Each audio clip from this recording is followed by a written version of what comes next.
We'll start off in Eau Claire at home taking on Duluth. The Harbor Monsters would score first with a rushing score, but the Axemen would return the favor on the ensuing throw-off. Devon Ford kickoff return all the way, basically untouched.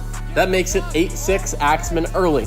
The Harbor Monsters' new running back James Harden was a big factor. He had 3 touchdowns. Duluth up 26-16 at halftime. Joel Shaw botched handoff with Boom Williams, and then Khalil Finley takes it 30 yards back for the defensive score for the Harbor Monsters. And Wade Freeman does a little magic trick. Somehow gets the ball off to Aaron Dawson, who roars into the end zone. Axemen trail by 10.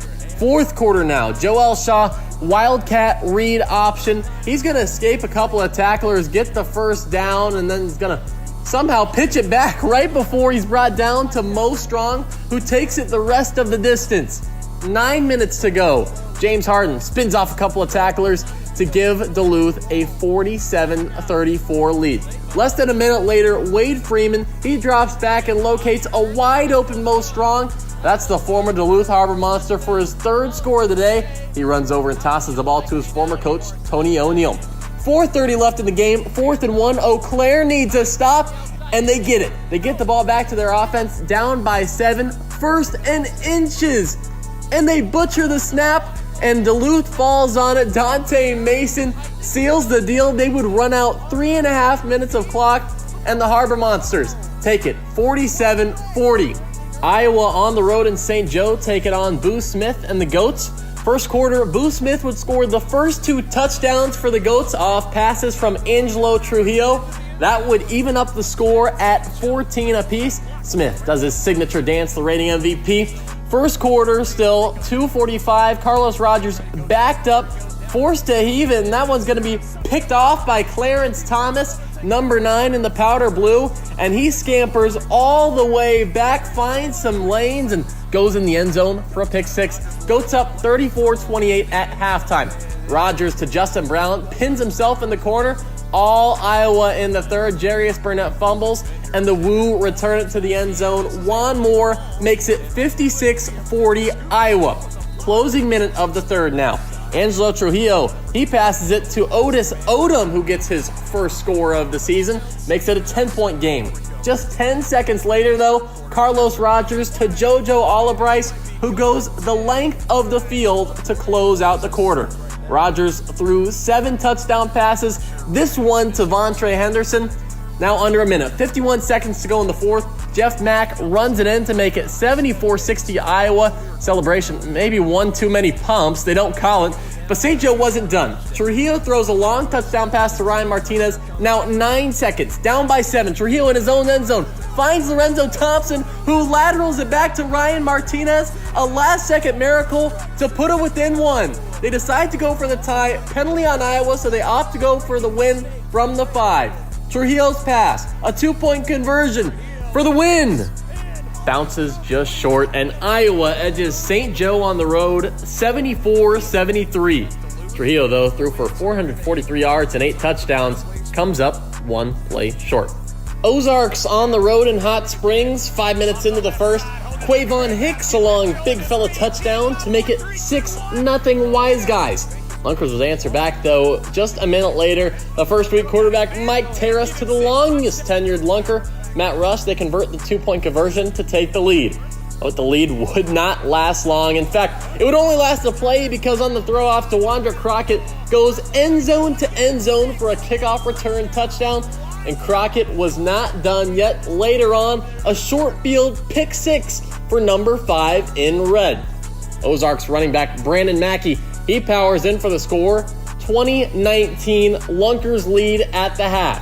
7:30 in the 3rd. Jordan Ambrose finds Lou Dorsey for a back shoulder catch and revs up the Wise Guys to take a 31-26 lead. For Ozarks, Brandon Mackey, he finished with 156 total yards and 3 touchdowns. On the other side, the quarterback, Ambrose, as usual, proficient with his legs as a dual-threat QB, scampers a long 15 yards after finding nothing downfield. Matt Rush would come in for a little bit at quarterback for Ozarks. This pass finds Emory Bryant Jr. in the end zone, and then Bryant would finish it off on the ground for the final score of the game. Lunkers win 45-41 over the Wise Guys in Hot Springs. So after 4 weeks of play, Duluth and Iowa sit atop the standings, both sitting at 3-1. The Harbor Monsters currently have the tiebreak advantage over Iowa because they beat the Woo in week 1 in Waterloo, but either Iowa or Duluth will take the outright lead at the number 1 spot in the standings because they face off in Duluth tonight. Other games in action: St. Joseph at home taking on Eau Claire. They're tied currently for the 5th spot, one of them hoping to get out of the basement. And then a rematch of last week's game, this time taking place in Springfield, Missouri. Hot Springs on the road in Ozarks.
Now.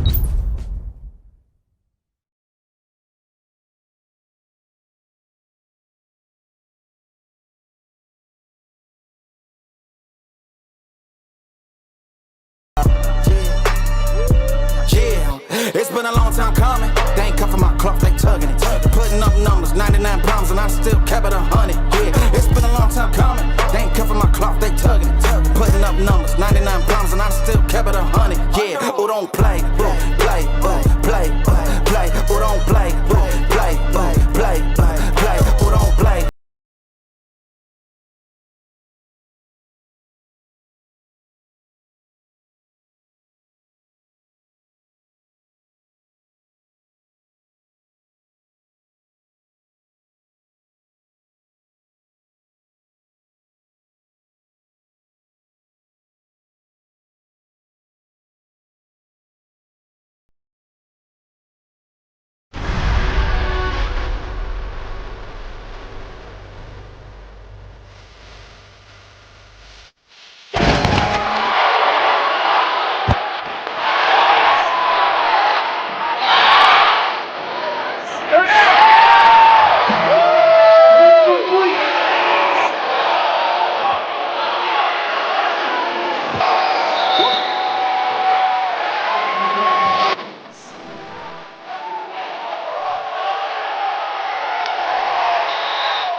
Small Couch, 7 catches last week at Eau Claire, 1 touchdown. And Ladarius McAllister, 3 catches, 13 yards, and no touchdowns. But also the great running game of newcomer James Harden, 2 rushing touchdowns and 1 receiving. Yes, sir. Yeah, and when you hear James Harden, you think of that signature step back in the NBA, but this James Harden on the field for the Harbor Monsters, he's not going to step back. He's going to step through and run through some guys here. And that ground game was really huge for the Harbor Monsters last week in Eau Claire. And I'm certainly excited to see some of these new Harbor Monsters now on this home turf up in Duluth. James Harden, by the way, with the Harbor Monsters, he's 5'7", 186. But he says, I bring passion to my team and a positive energy. And we'll also get ready to talk about Richie Murphy the first time he takes the field here this evening. But the Harbor Monsters will be throwing to the right to left. Jamal Couch will do the throwing. Marcel Brooks, who has 39 tackles this year and 6 interceptions, will receive the throw in the end zone down to our left. The pregame clock about to run out. They'll put a fresh 15 minutes on the clock. Beautiful day here in Duluth. Coming up from Hayward, temperatures in the low to sometimes mid-80s. You get here, and it's down in the mid-60s. Beautiful day here on the shores of Lake Superiors. We are glad you joined us on My 9 TV or on Northland Fan Radio, AM and FM. So here goes Jamal. We do a throw-off, no kickoff. Left-handed throw taken at the 5 by Brooks. To the middle, to the far side of the field, to the 15. Brought down at the 20-yard line across the way. And that is Kevin Simmons, one of the newcomers. One of the newcomers right away. Brooks tried getting on the left side, but Brooks wrapped him up there.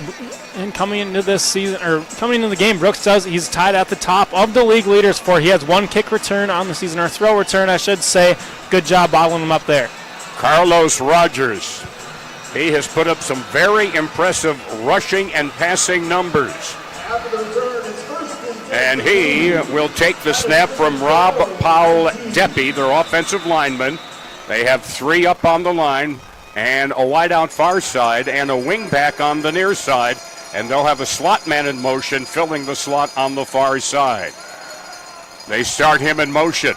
And Rogers looking, being flushed out of the pocket, but has room. Throws ahead to the far boards, to the 20, to the 25, to the Hayward 20, and down to the 15-yard line. On the reception is Joe Olive-Bryce. 15 catches on the year, 7th in the league with 156 yards, 5 touchdowns. Now you mentioned Olive-Bryce. He's a dynamic player for this offense for the Woo. That was a good job there by Rogers. Stepped up in the pocket, but let his receiver make the play there. And a good play on first down to move the chains. About a 15-yard reception for Olive-Bryce. And they're in Duluth territory. 1st and 10 from the Harbor Monsters 16. They have 2 in motion. And that is Rogers pitching it. It's loose. It's a free ball. And it is whistled out of bounds. The ruling on the field is a forward incomplete pass. Even better. So it's going to be an incomplete pass there. Rogers kind of got away with one. Tyler Downs, our referee, head line judge Rolf Feibiger, line judge Zach Gustafson, back judge Lucas Carnas, our sky judge up in the press box, Scott Scheimetz. So it is now 2nd and 10 from the Harbor Monsters 16-yard line for Iowa. First drive of the game. And a handoff straight ahead. Rogers angling to the far side. And he is brought down inside the 10, down to about the 7-yard line. Among others, Lavelle Spruce there on the tackle. They mark him down at the 9-yard line. He picks up 7. It'll be 3rd and 3. So they're in the Harbor Monsters territory, and we have an equipment situation involving the quarterback, Carlos Rogers. Helmet came off with that faceplate on. It almost looks like he has a motorcycle helmet. From the Harbor Monster 9, 3rd down, 3 yards to go. Crowd making noise. Circle motion around the near side. Daniel Kroll. There is Rogers, pressured, throws, broken up, getting a hand on it, Duron Maxwell, and he was defending the other number 0, Trey Harlan. Yeah, you said Maxwell in coverage, but who really blew it up right away was Demo. Darius Morrison burst through that line, really pressured Rogers, and he had to get rid of that one quickly. Now a big 4th down coming up for the Harbor Monsters. 4th down, 3 yards to go for the Iowa Woo. Rogers with some instructions there for JoJo Olibrice, and sends another man in motion. That is Harlan, circling around to the near side. There is Rogers, escapes a near tackle by Morrison, but he is taken and thrown down, and he throws the ball away. And a penalty marker is down. He was in the grasp. Likely it'll be, what do you think, illegal grounding? I think it's got to be grounding. Didn't get close to the line of scrimmage. Maybe a face mask as well we get from our producer.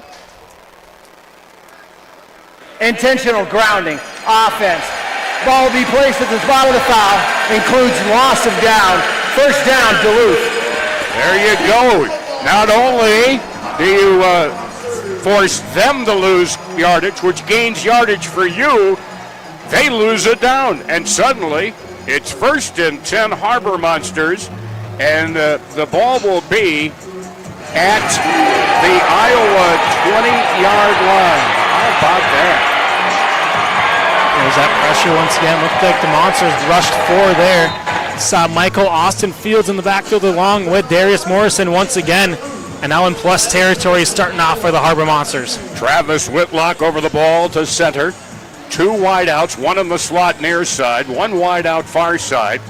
And in the backfield on the shotgun formation is Javante Johnson. He has passed for 406 yards this year.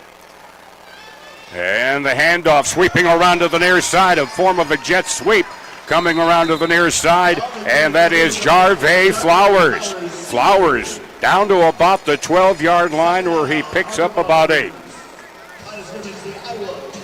Kind of a form of the NFL jet sweep where the wide receiver comes in motion. Of course, things are kind of compressed in this field. 1st and 10 from the 14. Correction, 2nd and 6, I'm sorry. Throw, complete! Tackled after getting the reception was Flowers, and tackled by Rogria Lewis, who came into the game with 32 and a half tackles on the year, 2 interceptions and 5.5 sacks. Yikes. Yeah, that one was on time and on target. They found his receiver and Flowers, and they are in business early on. 1st and goal from the 5. Handoff, Felder cuts back, touchdown! Touchdown Harbor Monsters! Touchdown Kevin Felder!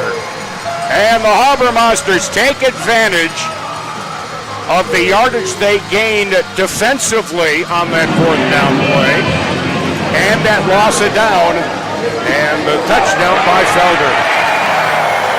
It was 2 runs and 1 pass on that series for the Harbor Monsters, and this offense is buzzing early on. They had the short field to work with, and Felder just followed his blockers, and he had a wide open gap to run into the end zone.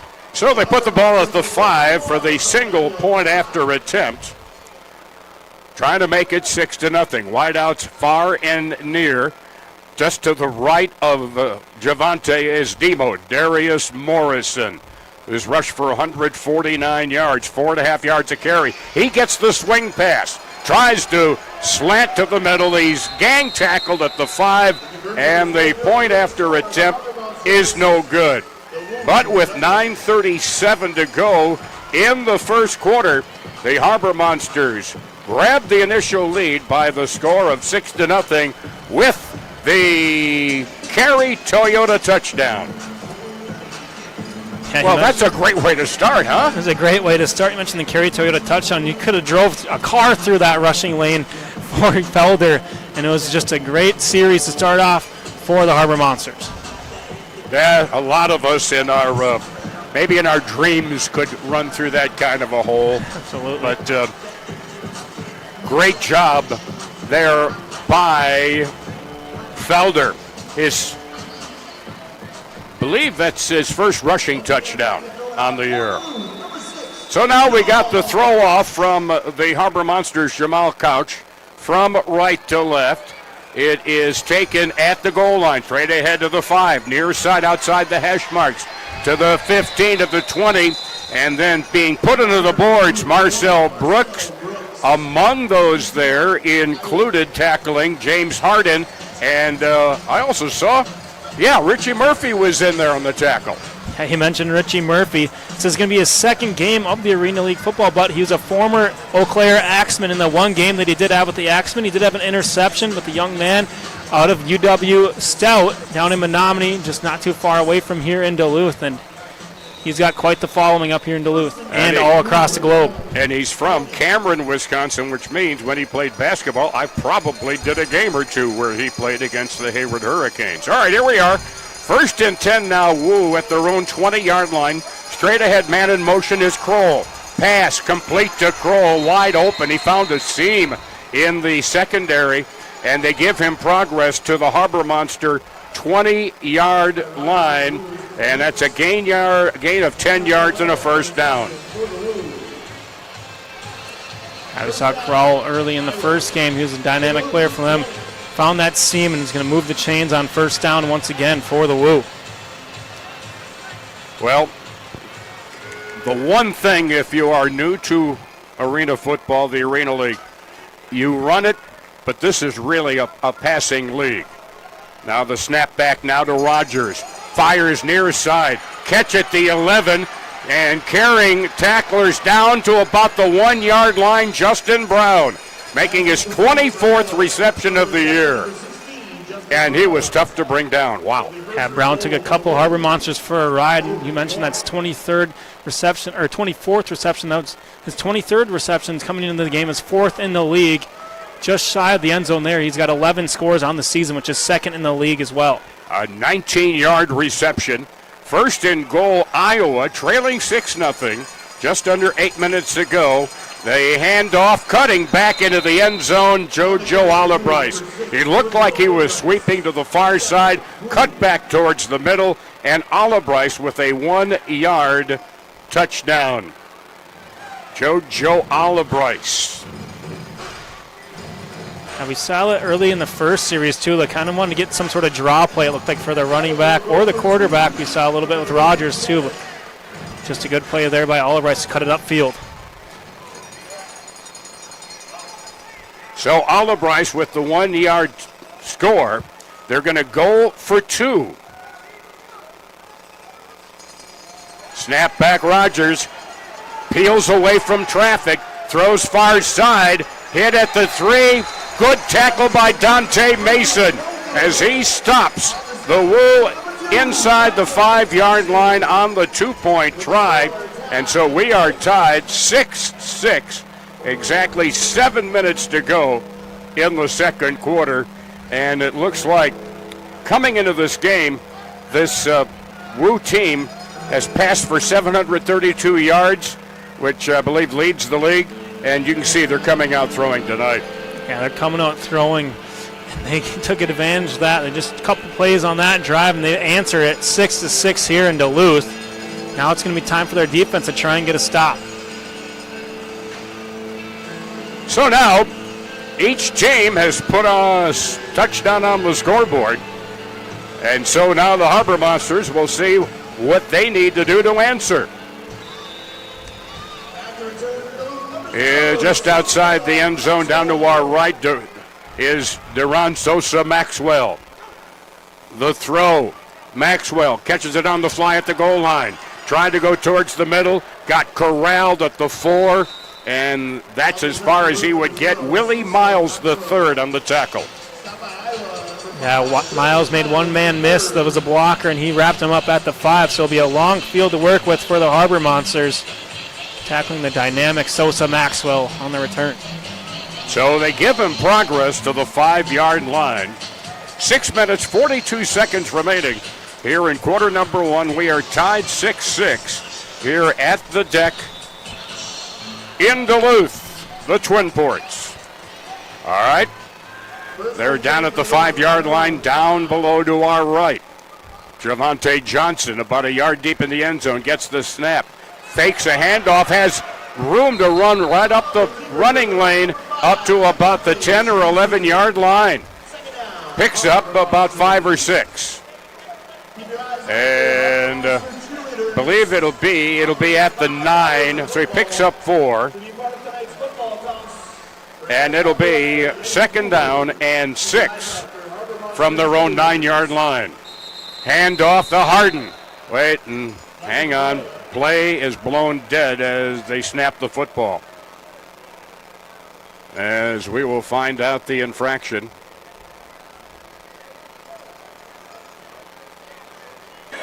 False start. Offense, number 16. Half the distance to the goal. 2nd down. Yeah, there's not much room. It's all the way back to the 4-yard line.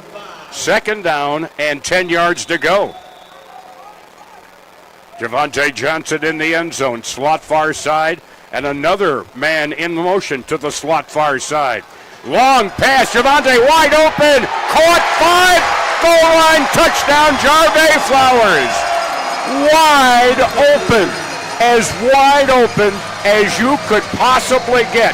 Touchdown Harbor Monsters. Touchdown Flowers. And the Harbor Monsters are back in front. And the only thing you're thinking, I think, if you're Jarvey, don't drop it. Don't drop it. He could have fair caught that one. Nobody within 10 yards of Flowers right there. Right on the money. Johnson delivered that one. And he just waltzed into the end zone to extend their lead now 12-6. Good answer for the Harbor Monsters. It's a 46-yard touchdown reception. And they're going to attempt a 2-point conversion as they lead 12-6. That means they snap it from the 10. They'll have a wide out in motion. Flowers far side, wide out near side, and a wing back. Now rolling near side, and it's incomplete. Throwing to the near turn of the boards, to use a hockey term, but it sails out of bounds. Looks like he was looking for Jamal Couch. Could have been. There's a couple of receivers in the area just overshot everybody, but nonetheless, he hit the more important one, hitting Flowers up the sideline and wide open for the score. Well, it looks like we're getting perhaps a game with those pinball numbers on it, because already we've got 18 points on the board and we played just 10 minutes in the game. Wow. But that's what arena football is, folks. So now the throw off, the Harbor Monsters, Jamal Couch, Marcel Brooks at the other end down below to our left.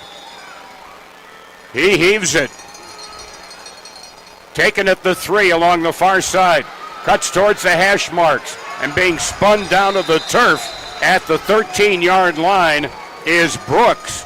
And over there to make the tackle is KJ Kevin Felder on special teams. Felder, he went for the football but got the tackle more importantly there. That's been something I've seen early on now as the Harbor Monsters has gone for that football, trying to strip it out. But the ball carrier has been good keeping that high end tight so far early on in this game. All right, so Rogers has them 1st and 10 at their own 14-yard line. 4.5 minutes to go in the opening quarter. 12-6. Duluth getting their second Kerry Toyota touchdown of the game. Handoff on a draw to Olibrice. Slants to the far side and is carried hard into the boards by Lavelle Spruce. And getting a little bit of snappy talk between both sides. And peace is quickly restored. Wow. Yeah, Bruce with a punishing blow. He tossed Allrice right into the boards there, and I think some of his Woo teammates wasn't too fond of that, but officials did a good job keeping them separated right there. A pickup of 5, 2nd down and 5 from the Iowa 19-yard line. Circular motion, receiver from the far side to the near side, giving him 2 on the near side. Back to throw Rogers. Rogers is brought down, a sack back at the 10-yard line. Newcomer Michael Austin Fields out of Suffolk, Virginia with the tackle. You mentioned Michael Austin Fields as a straight bull rush on their big 77 Rob Powell Deppy. He did a rip-through move, and it was just him and Rogers in the backfield, and Fields won that matchup. It'll be 3rd down, 13 yards to go for Iowa from their own 11-yard line. 2 wideouts far side, 1 near side. 2 apparently will be in motion, at least 1 to the near side. Now Rogers in between the hash marks, and he is dropped for a loss back at the 3-yard line. Tackled for a loss again, and it was Lavelle Spruce. Lavelle Spruce brought him down, but guess who once again, number 33, Michael Austin Fields, causing problems early on for the Woo. Looks like we're going to see the first surrender of the game. Yes, we are. They will surrender, and the Harbor Monsters will get the football. Iowa has elected to surrender. It'll be 1st and 10 at the 15-yard lines. Duluth. Explained nicely by Tyler Downs. Couldn't say it better myself. And so far, Jenner, in this game, big plays for the defense has been all Harbor Monsters' way so far. And we mentioned that the defense was going to be the big story here coming up. We knew the Woo loved to score points in a plenty. Right now, it's been 2 stops on the defensive end for the Harbor Monsters. The opening series was a turnover on downs, and right there they forced the Woo to surrender. Back-to-back big plays by the defensive line. Well, Iowa has scored the most points in the league, 235, but also given up the second most points in the league. In motion, slot far side, turn around, nice catch over the middle, coming to the near side, it's Felder. Felder in motion, came right across the middle, got the pass, continued to the near side, and takes it down to about the 17-yard line. And that would be a pickup of about 28 yards from the 17. You could see the speed to Felder right there. He was just 5 yards in the middle of the field, on time and on target with Johnson, and Felder did the rest. Tough to get a beat on him, too. Here is a pass near side. The Couch is hit immediately at the 16. First one to get to him, Anthony Webb, who, by the way, had 3 interceptions at St. Joe last week. Yeah, Webb was on that as soon as he came. Going to give him about 1 yard on the reception there. So a pickup of a yard, 2nd and 9 from the Iowa 16-yard line. 1:18 to go first quarter, 12-6, Harbor Monsters. Hand off to Hardin, cuts back, outside the near hash marks, to the 5, hit at the 4, brought down at about the 2, tackled on the play by Kyvon Smith, who came into the game with 15 and a half tackles. Absolutely. Now the Harbor Monsters humming on offense. He went through the air the first couple plays, now onto the ground to James Hardin. Big start here. Pickup of 12, 1st and goal from the 4. You can hear Javante bark out the signals down below. Hardin gets the draw handoff, cuts outside, and he is across the line. Touchdown, Harbor Monsters. Touchdown, his 4th in 2 games. James Hardin with another Curie Toyota touchdown. Yeah, his 4th in 2 games, but that's his 4th in 5 quarters for James Hardin, and he's been a wonderful addition for this Harbor Monsters offense. They're extending the lead now. The offense has had no troubles early on here in Duluth. Monsters leading by 12, 18-6 now, and this will run out the clock, and that is the end of the first quarter, or hang on. They're going to put time on the clock. Hang on. Let's see. This will be the last play of the first quarter, untimed down for a point after try. All right, so it is going to be, without any time on the clock, a 2-point conversion attempt from the Iowa 10-yard line. Harbor Monsters looking to go up by 14. 2 wideouts near side. Now the snap and... Timeout, Duluth, their first of the half. So that's a 1-minute timeout here, and we'll keep it here since we'll be taking a break here for the end of the first quarter. If you're just tuning in or viewing in Duluth Superior on My 9, this one has been kind of a hot start for both teams. as the Harbor Monsters grab the 6-0 lead on Felder's 5-yard run, but 3 plays later, Olive Bryce with a 1-yard run to score. But then on the very next drive, Flowers with a 46-yard reception. And now here, the touchdown by Hardin, and it's an 18-6 lead pending the point after. We're still going to get the point after because the timeout was taken. 2 remaining, by the way, now in the quarter, in the half, I should say.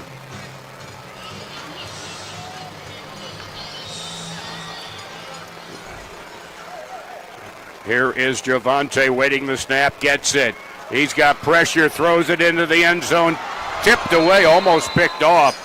Tipped away at the very last moment. I believe that was Kyvon Smith with a leaping job. That is the end of the first breakup. quarter. That's the end of the first quarter.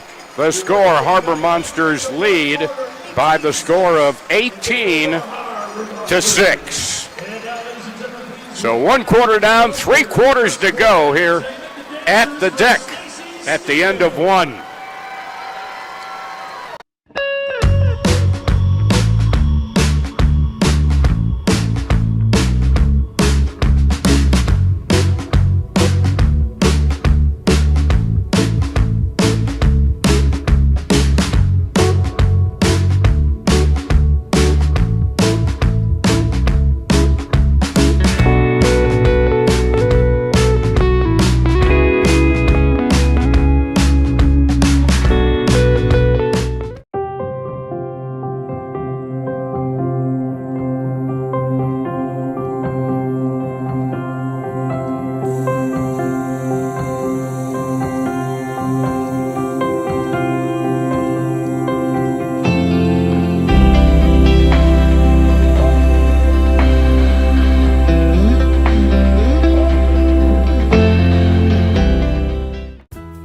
Table is waiting at Barker's Waterfront Grill. Enjoy fine drinks and great cuisine in our lounge or out on the patio with great views of the marina. Sink your teeth into baby back ribs with our Thursday night special. Friday night, enjoy all the fish you can eat. Saturday night, prime rib is queen.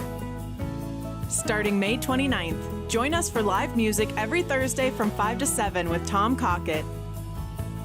Great view and dining at Barker's Waterfront Grill.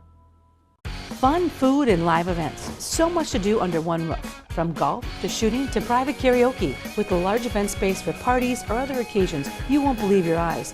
Fun in all forms is found at the Caddy Shack in Lincoln Park, the Craft District. Whether you want local routes or long hauls, we offer great benefits and home time that works for you.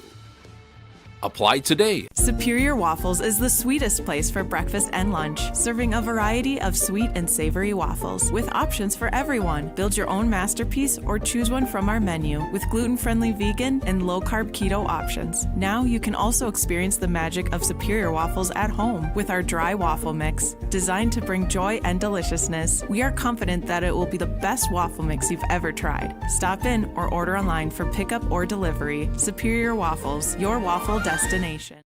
How about that? 24 points in the first quarter. We still have a good 45 minutes left to play. That's not overtime withstanding even. And the way some games have gone lately, overtime's been a distinct possibility with these 1-point, 2-point games. Imagine 147 points they scored at St. Joe. Here is Couch with the throw, bounces at the 6, taking it about the 3, and getting hemmed in at about the 6 on the return. And again, yep, Harbor Monsters are really looking to scrape that football away. That was Jeff Mack, their leading rusher on the return. And it'll be 1st and 10, Iowa, in their own territory at the 6.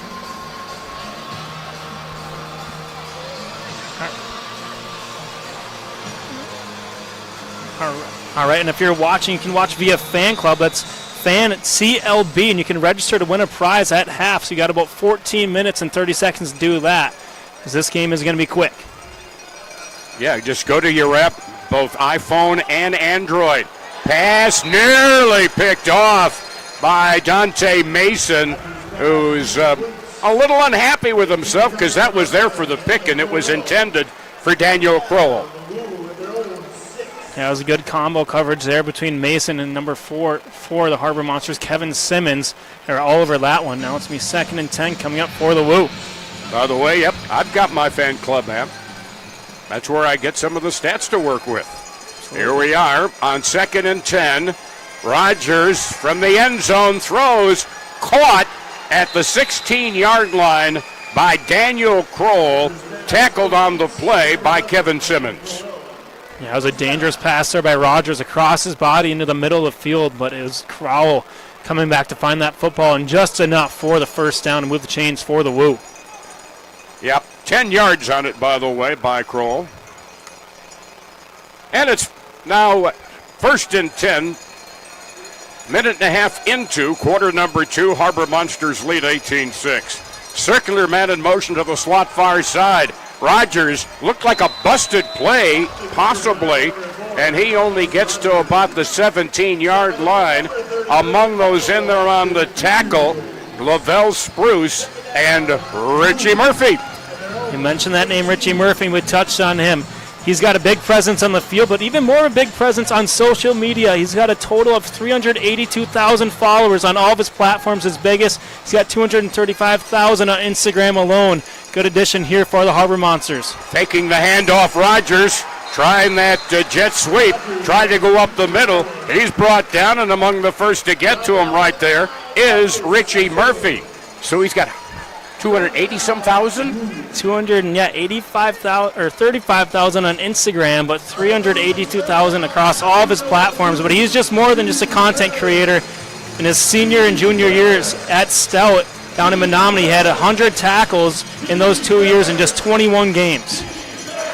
He tries to carry the flame for guys who have been undersized. Could that be a fumble, or is it a sack? Incomplete pass, as Rogers was absolutely plowed over at about the 9-yard line. As he was going down, he forced the pass. I'm wondering if that may not be intentional grounding as well. Well, if you look at it, Coach Tony O'Neill wasted no time throwing that red challenge flag almost before the officials blew the play dead. Just had a quick look at on our replay. We're watching it The now. ruling on the field was an incomplete pass. The previous play was under further review. As he was being brought down on the play by Fields. What do you think? I don't know if it was forward. It looked like it was maybe lateral. I don't know if it went forward at all. We'll see on the replay here. There's, you see on the TV, 33. Looked to me like more like a fumble. I thought it was going backwards too. I don't think he tried to throw it to anybody. I think he just lost the grip on it. So too, you can see on the replay once again. Austin Fields. It's in his left hand, and he just loses the grip on it. It was around the 9-yard line. Looked like the ball ended up at the 8.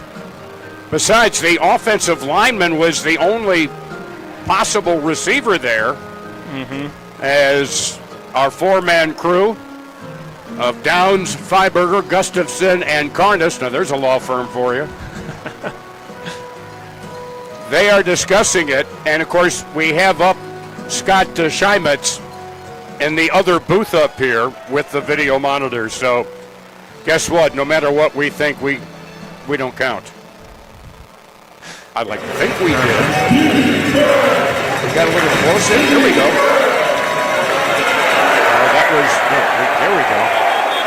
And unfortunately for the Harbor Monsters, they blew the play dead because if it was a fumble, Darius Morrison would have had an easy scoop and score touchdown. Yeah.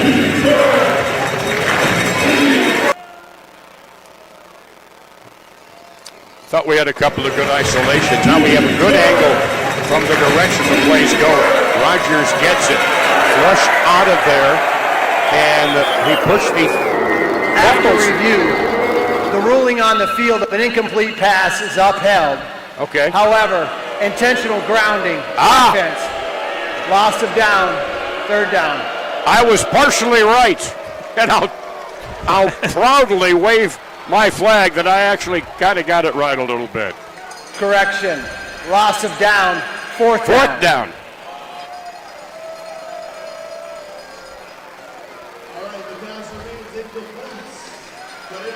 Well, Iowa has elected to surrender.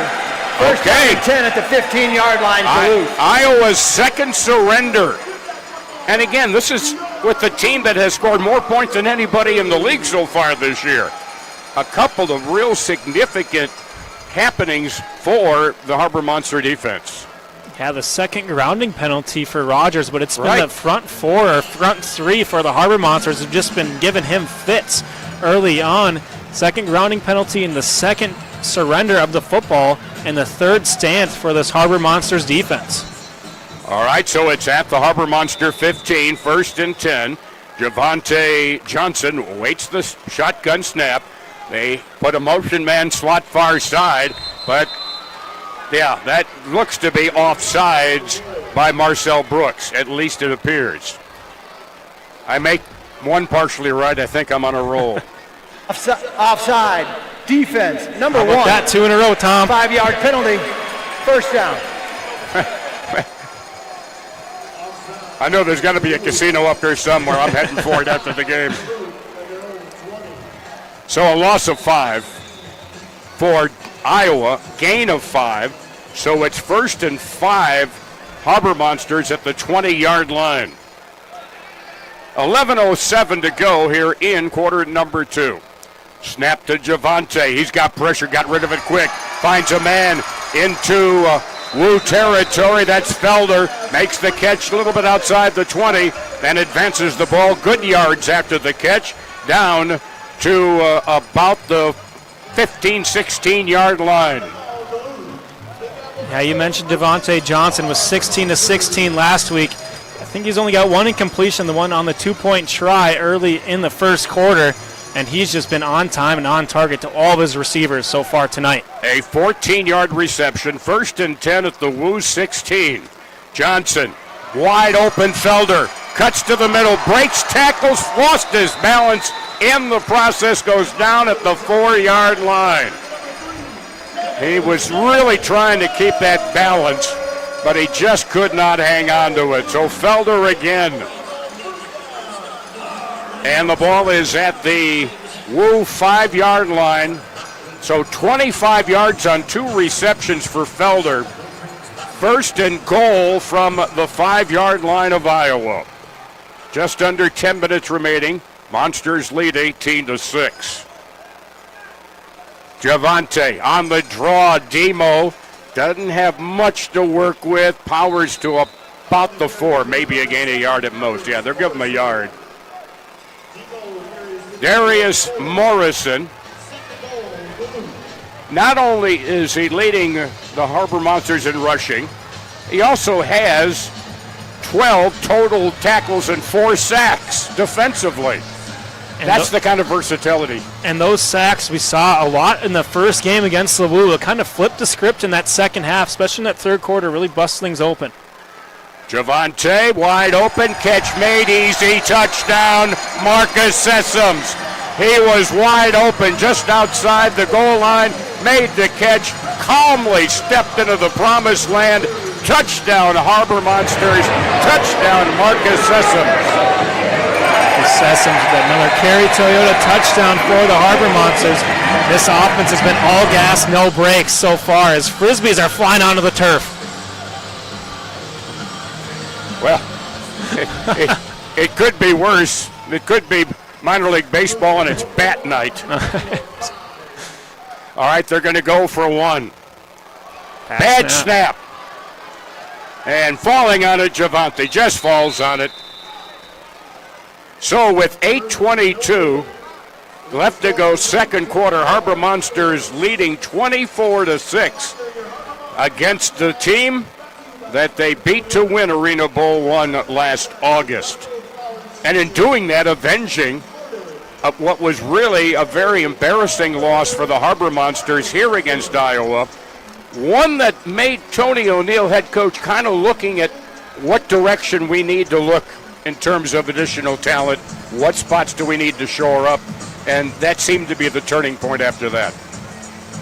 Yeah, absolutely. It was the Wu's lone win in the regular season. Yep. Of course, you wouldn't expect it, but you never know with Arena League football. They would go all the way to the championship.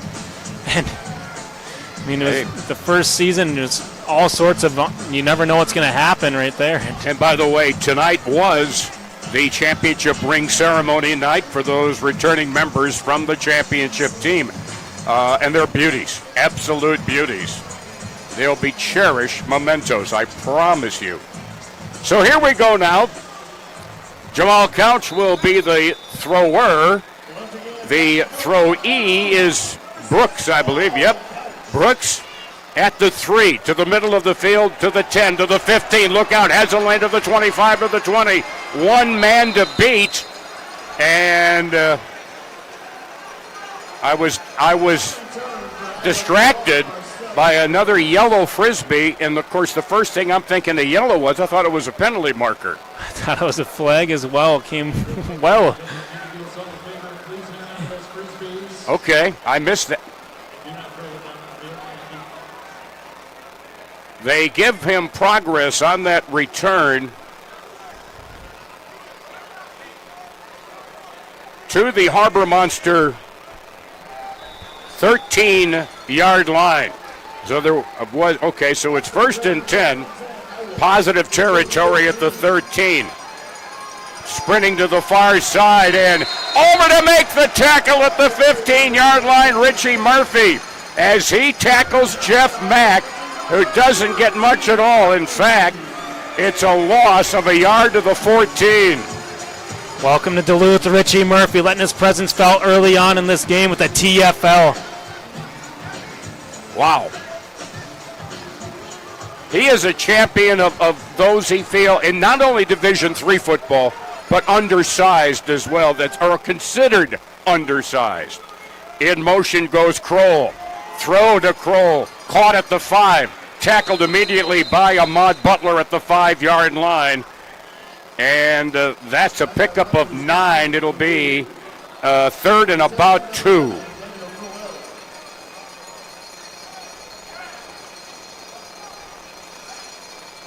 You mentioned Murphy may be undersized. Nope, it'll be 1st and goal. I'm sorry. Give him the first down. Now we're going to have... Yep, they picked up 10. Because the previous line of scrimmage was the 14. They're resetting the chains. It is 3rd down and 1. Mark it again. I'm on a roll. Well, we normally at higher levels you have somebody with sports information doing a typed play-by-play. Mine's kind of handwritten and kind of sloppy. 3rd and a goal. Rolling Rogers. Rogers throws, nearly intercepted. He was looking for Crowell, but in front of him, both Ahmad Butler and Kevin Simmons. I think Simmons is the one who nearly had it. Yeah, great coverage there, but once again, it was Richie Murphy in the backfield. Flushed Rogers out to his right, had to throw it across the entire field. And the Harbor Monsters came up with a big turnover there. So it's 4th and 1 from the 4-yard line in Duluth territory. Duluth leading 24-6. Snap back to Rogers. Throws incomplete. I think Maxwell either deflected it or got a hand in front of him to break up his concentration, because I thought that was catchable, but it goes over on downs. The Harbor Monsters will take it over 1st and 10, their own 4-yard line, with 6:02 remaining here in quarter number 2, and the Monsters with a 24-6 lead. Kind of a turnaround from the game in Waterloo. Harbor Monsters trail with 32-6 in the second quarter. 32-6, yeah. So we do have a timeout on the field for the exchange of the ball. That's it. I don't think anybody's taken a timeout. No, but with the great running back in Jeff Mack, we saw in the first play from scrimmage, he went backwards. So in a 3rd and 1, you'd think they go back to him on a 4th and 1, but they do not. Snap to Javante. Hand on a sweep and just getting out over the goal line, getting tackled inside the 1 is the running back James Harden. Yeah, he loses 3. 2nd and 13, back now at the Harbor Monster 1-yard line. When everybody on your offensive team is basically standing on the goal line. There's the snap back to Javante. Cross the body, pass to Harden. Breaks one tackle, tried to break a second. Marcel Brooks had him by the trousers, like the waistline of the trousers. Like when my mom used to chase me when I was in trouble, saying, "You're not going anywhere."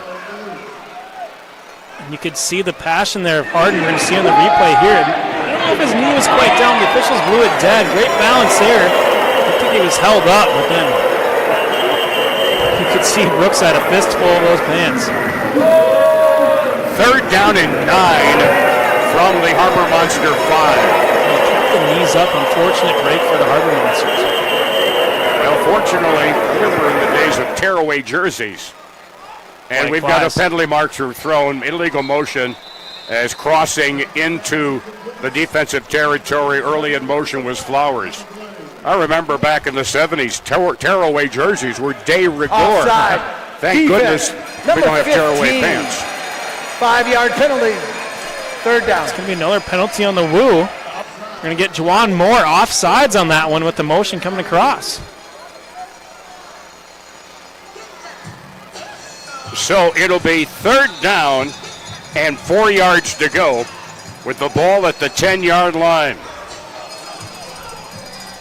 Call it a short 5 or a long 4. Snap, handoff, big hole Harden, sidesteps one tackle, nearly broke another as he powers out to the 20-yard line along the far side of the field, and that is a Harbor Monster 1st down. 1st down, Harbor Monster, brought to you by Big Apple Bagels. We're going to get a timeout here, but James Harden, you mentioned that Iowa. one cut, and They're he was first of the gone. half. That quick burst, you mentioned the passion that he plays with, and you saw it right there. Woo takes their first timeout of the half. Each team gets 3. Tell us a little bit more about Fan Club. It's a lot of things you can do with it, and right there on your phone. Yeah, you can get it on your phone, on your computer. You can register to win a prize at halftime. You got just under 4 minutes to do so with the stoppage here. And the 4 minutes goes quick in the Arena League because the clock does not stop unless it's going to be a throw-off or a score. But yeah, you're going to have just not a lot of time to do so. But if you want that prize, you got to get in and register before halftime. Fan Club, FANCLB, for iPhone or Android.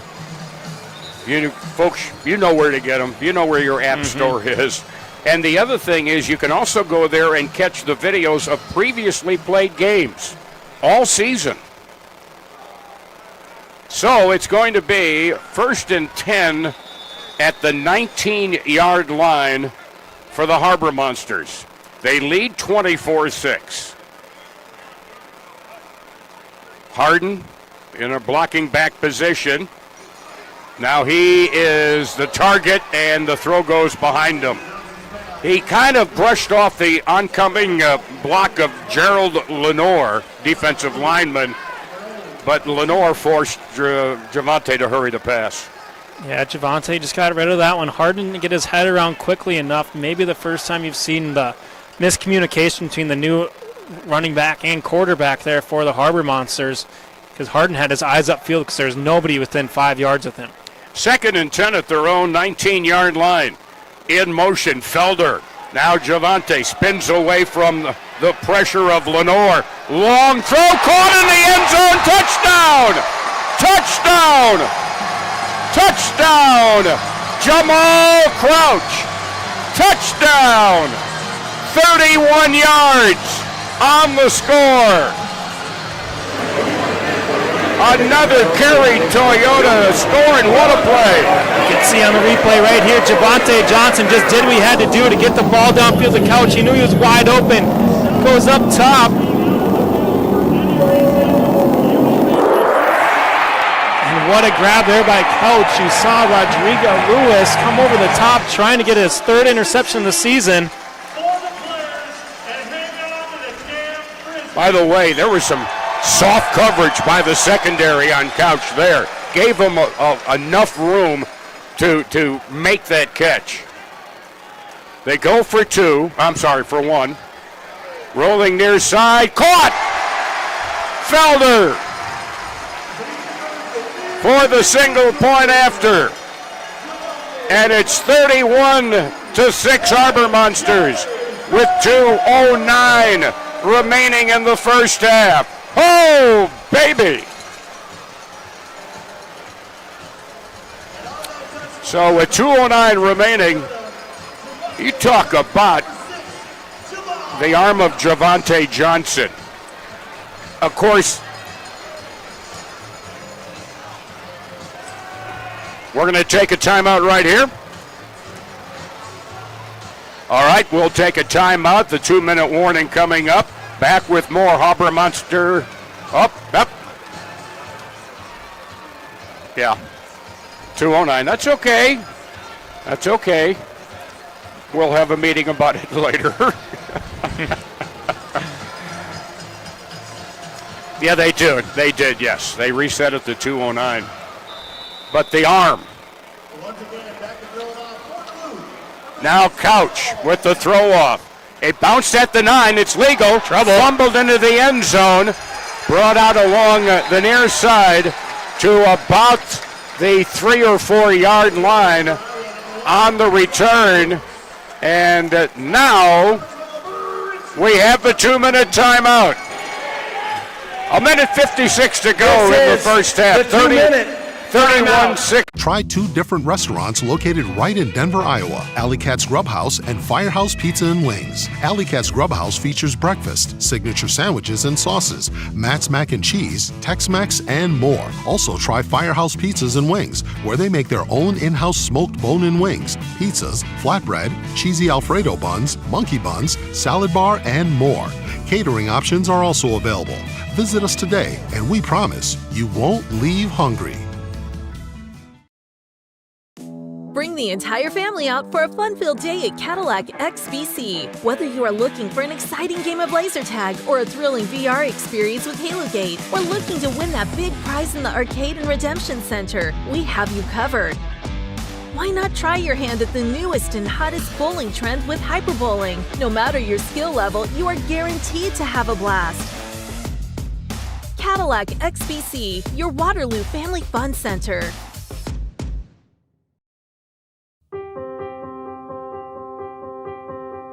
It's slam dunks and table talks.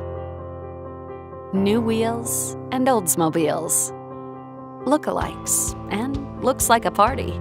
Your life is a series of snapshot moments. With Cedar Valley Hospice, you can continue creating memories worth a second look and make each moment matter. Add to your story with Cedar Valley Hospice.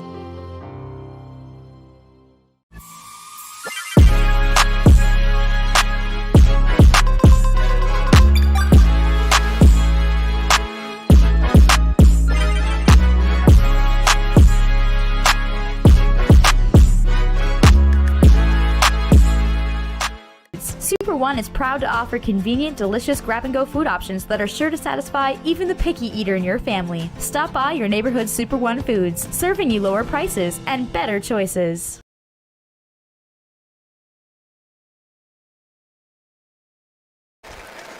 And welcome back to the deck. Along with Jenner Graff, Tom Stalker with you. 1:56 to go in the second quarter. And the Woo will start this drive at their own 4-yard line down to our right. Carlos Rogers, the snap, flushed out of the end zone, throws near side to an open receiver at the 13, to the 15, to the 20, to the 25, down to about the 19-yard line of the Harbor Monsters. That was Jeff Mack, who was all by himself right there. Good improvisation by Carlos Rogers, finding his running back leaked out on that left side there. A 27-yard return. Pass over the middle, caught, hit immediately was Daniel Kroll. Oh, baby. Hit immediately. That was Duran Maxwell Sosa. Love Sosa on that one. They're in a hurry-up mode right now, and a little flip forward along the sideboards is caught by Mack. A little exchange of pushing and shoving with Dante Mason, and they give him progress. It'll be a first down at the Harbor Monster 7-yard line. First and goal from the DHM 7. 1:02 remaining. Now inside of 2 minutes again, incomplete passes do stop the clock. Wide out on the near side is Brown. Now a man in motion from the backfield. And handoff, and Rogers hit at the 5-yard line.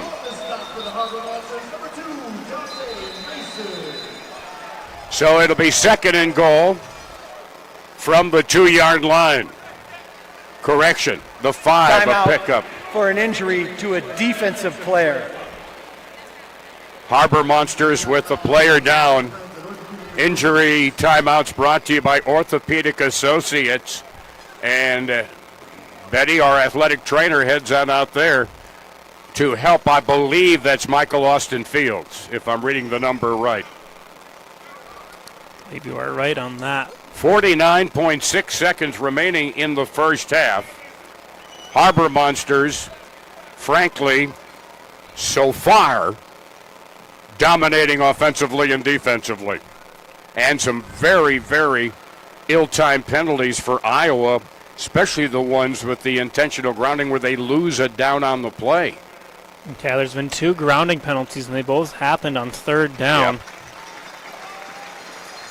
Michael Austin Fields from Nansemond High School in Suffolk, Virginia. 6'2", 240. And he heads off needing no assistance. So it's going to be second and goal now for Iowa from the Harbor Monster 5-yard line. Just under 50 seconds remaining in the second quarter here at the deck in Duluth. Up 3 on the line. Into it. Snap back, Rogers. Rogers tackled for a loss back at the 14-yard line. And the tackle made by Dante Mason. There was no escaping that tackle. Back at the 14, a loss of 9. It'll be third and goal from the Harbor Monster 14 with 11 and a half seconds remaining. And Iowa will take its final tie-down. They're second of the half. Oh, correction. Clock operator. Second. Please put 14 seconds on the game clock. Thank you. All right, so they'll put, yep, get it in. Fan Club, FANCLB. Do a search on your app store. Sign up. Get your username, password, and again, it's a treasure trove of stats, highlights, videos, complete videos of all the games, and it's just a great way to really learn more about the Arena League and the success it's absolutely. Win prizes. Some of us are not eligible. Yeah, you can get up-to-date stats too coming into this week. Yeah, you can get recognized too as how many visits you have. I know if you can build a streak, you'll certainly be recognized on the main fan club page there. Yeah, they record the number of times you log on. It's pretty cool. And it provides the stats that we use on our broadcasts. So they put 14 seconds on the clock. It is third and goal from the Harbor Monster 14-yard line for the Woo. Carlos Rogers, wide out far side, wide out near side, man in motion near side slot. Back to Rogers, throws, whoa, and over the boards. The intended receiver, and that was Justin Brown. Head over heels. You can see on the replay here, Brown went in motion, makes one cut. Rogers just led him too far, tumbling over the boards, and just under 10 seconds to go in the first half. Big fourth down coming up for the Harbor Monsters. Fourth and goal from the 14-yard line. Basically, one chance here. You either score or you're done in this half. 9.9 seconds remaining on the clock. Again from the Harbor Monster 14. Rogers has time. Now runs between the lanes, throws, caught in the end zone, touchdown, Mack. Jeff Mack with his third receiving touchdown of the year, a 14-yard reception. Yeah, Dante Mason will be kicking himself on that one. Rogers forced that one in over the hands of Mason, and good concentration there for Jeff Mack to come down with that score. Defense a little soft on that from the Harbor Monster secondary. So Mack came into the game with 13 receptions and 2, now picks up a reception and another touchdown. They're going for the 2 points. 2.8 seconds for the record left. Sending a man in motion, that's Crowell. And a little flip back behind him, but that's not going anywhere. Guess who's part of it all? Richie Murphy. Yeah, Murphy had the pressure on Rogers. He flipped it back. Murphy finished off Mack, and flags fly as a helmet of Gerald Lenore came flying off. Also there, Lavelle Spruce. Because Murphy caused the initial pressure, which then allowed, there'll be a flip here. There's the flip. And Murphy was on one, then on the other.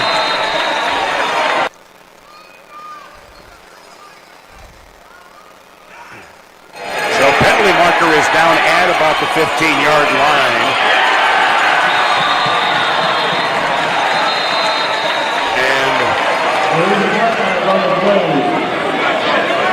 Could have been some extracurricular activity.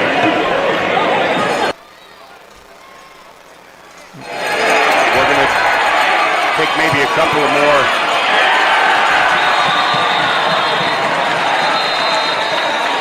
So there you see Richie Murphy, number 12. There are 2 fouls on the play, 1 on each team. Unsportsmanlike conduct foul. Duluth, number 9, his first of the game. Unsportsmanlike conduct foul. Iowa, number 20, his first of the game. Those fouls will offset. We will go to the throw-off. Lenore and Sessoms each get an unsportsmanlike conduct foul. And they will offset both of their first of the game for the unsportsmanlike.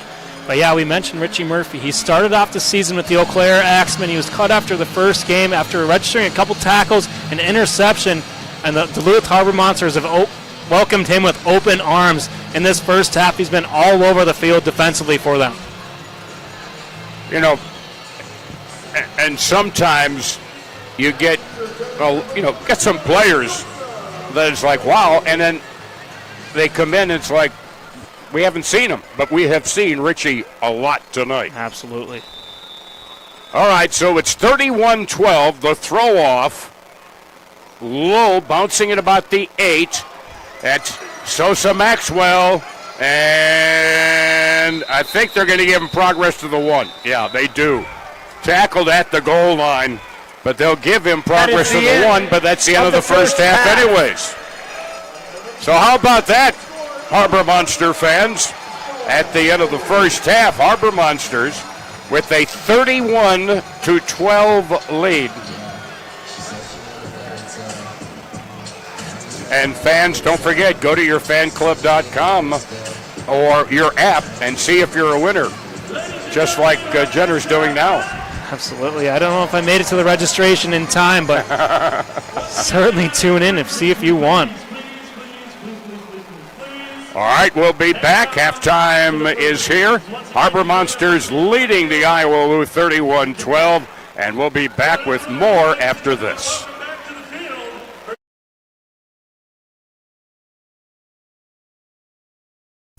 Your table is waiting at Barker's Waterfront Grill. Enjoy fine drinks and great cuisine in our lounge or out on the patio with great views of the marina. Sink your teeth into baby back ribs with our Thursday night special. Friday night, enjoy all the fish you can eat. Saturday night, prime rib is queen. Starting May 29th, join us for live music every Thursday from 5 to 7 with Tom Cockett. Great view and dining at Barker's Waterfront Grill. Fun, food, and live events. So much to do under one roof. From golf to shooting to private karaoke. With a large event space for parties or other occasions, you won't believe your eyes. Fun in all forms is found at the Caddy Shack in Lincoln Park, the Craft District. Has your roof seen better days? Did harsh winter weather cause ice damage? Look no further than Peralt Construction for all your roofing needs. With their expertise in all roof types from asphalt to metal, they can provide the solutions you require. Prepare your home for whatever nature has in store. Don't wait any longer. Let Peralt Construction replace your roof today, ensuring the beauty and protection of your home for years to come. Give Peralt Construction a call at 218-723-8477 and schedule a free in-home consultation. Summer's just around the corner. Hold fast. We got you covered. Earth Rider Beer. Gather responsibly.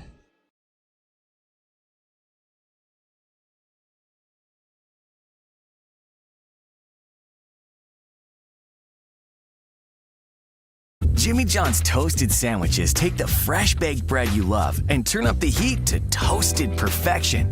Crispy and golden on the outside, melty and gooey on the inside. Order a toasted sandwich at Jimmy John's today. And welcome back to the deck in Duluth. I'm Tom Stalker along with Jenner Graff and the Harbor Monsters here leading 31-12. Remember, this was a team that they were trailing 32-6 in the second quarter back on the season opener when the two teams who played for the championship opened up the season. But turnabout is fair play and a lot of things happening and it's easy. We'll take a look at some of the scoring, but I guess also you've got to look, because on the very first drive for Iowa, on the 4th and 3 is when their first intentional grounding penalty came. Yeah, and those are kind of been the plays of the game so far that's separated Duluth. We saw the one first turnover on downs because of the intentional grounding. Then we saw them surrender the ball just a couple or two series later. Yeah. Back at the end of the first quarter, Harbor Monsters led 18-6. First drive of the second quarter for Iowa, they surrendered there. And of course, from there, the Harbor Monsters took it 35 yards in 5 plays. A 4-yard touchdown catch by Marcus Sessoms. And the point after made it 24-6, about halfway through the second quarter. Then a 4th and 1 at the Harbor Monster 4. They couldn't convert. Harbor Monsters took it at their own 4-yard line and keyed by a 31-yard reception by Crouch right there. Now towards the end of the second quarter, there is their second score. That's Mack on a 14-yard reception. As makes it 31-12 at halftime. They're about to get the halftime entertainment here. Loading up the T-shirt cannon. Ready, aim, fire. There you go. You gotta love it. Check two, yep. Good crowd on hand here this evening. T-shirts being shot into the fans. That son of a gun's got some oomph to it. You gotta keep a head on the swivel if you're the fans. Yeah. But it's also first responder night, and along with children dressed up as their favorite superhero, because it's hero night here, as the first responders are. They got in for free tonight. We'd like to give a shout out to all of those people who are doing that. 2 weeks from tonight, the Eau Claire Axemen will be here. That's Anglers Night, I believe. I think it is. Anglers Night, yeah. So, use your favorite Texas rig or your favorite splash bait. I don't even know if that's a technical term. And come on out and have a good time. I'm sure there will be some good prizes given away that night as well. But the thing about this game, Jenner, is that the Harbor Monsters, not only offensively, but defensively, have pestered Rogers pretty much all first half. Yeah, we've seen a lot of the front line. Early on, it was Michael Austin Fields getting pressure in the backfield for the Harbor Monsters defensively. And then you could kind of see a little bit of Richie Murphy getting brought in from that safety blitz right up the middle. He's caused issues for Carlos Rogers as well. And the defense, they've had 3 stops, whether it's a turnover on downs or a couple surrenders, and it's really just set up the offense in a great job as they have yet to be stopped. Knock on some wood. It continues in the second half for the Harbor Monsters as well on the offensive end of the field. And I can't not understate the impact that the young Richie Murphy has had in this game. It's nice to have a Wisconsin kid on this team, not only high school at Cameron, but also at Stout State. And I tell you what, he's made his impact known. Kind of like Nuke Lelouch. I want to announce my presence with authority, and he's done tonight. He said, allow me to reintroduce myself to the Arena League, and he's done a great job here up in Duluth. He's kind of sparked this defense and kind of really just got things going for the Harbor Monsters. And again, folks, for those maybe just recently tuning in, this is kind of the marquee game of this season so far for the Arena League. Both these teams are 3-1. They both played in Arena Bowl 1 at the end of last season. They opened up the season this year, and the winner obviously will have sole possession of first place going into next week.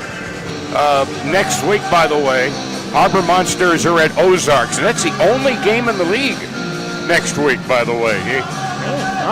The Harbor Monsters don't get their bye until, I don't know, September, November, or something like that. It's going to be late in the season. I believe July 19th will be that 1 week break right before 1 week before the playoffs. The second season will start for the Harbor Monsters. There's another name I got to talk about, and I know you want to talk about too, the impact of Kevin Felder in this game. Kevin Felder, we've seen the dynamic plays. Once he gets that ball in his hands, he's got speed and athleticism, and it seems like it's hard to even touch him once he has that football. He's had a couple blocks to spring him free, and he's been a real persuader. You mentioned that Dan Williams, the threat, has not been on the field for the Harbor Monsters this season. He's their leading receiver coming into tonight's contest, and Felder's just picked up right where he's left off. Well, and the other thing that he has, not just athleticism, he's got acceleration. That first step. If you don't get him there, you're going to tackle there. He's got speed and vision. He's got that second, third year that most guys do not have on the field, and you can see it once he has that ball in his hands. So tonight, great crowd on hand here this evening on a beautiful night in Duluth. Temperatures were in the middle to lower 60s, and beautiful, beautiful day. And also, I guess, over in the Amsoil Arena, there's something going on there too. So a lot of things happening in the Canal Port area of Duluth and the Twin Ports, Duluth Superior. When we talk about that, it's 2 major international shipping ports right across from each other here, and you get a chance to see the big Lakers come on through. Oh yeah. And I'm not talking about LeBron. No, not LeBron or Luka. We're talking about those big ships that are coming underneath the lift bridge here in Duluth, and you can hear, once you hear that train horn sound, you know it's coming. The tourists just flood, and certainly a sight to see if you haven't yet. So come up to Duluth and check that out. All right, we're going to take a timeout. It is 31-12, Harbor Monsters at halftime here at the deck in Duluth. More coming up after we take this timeout.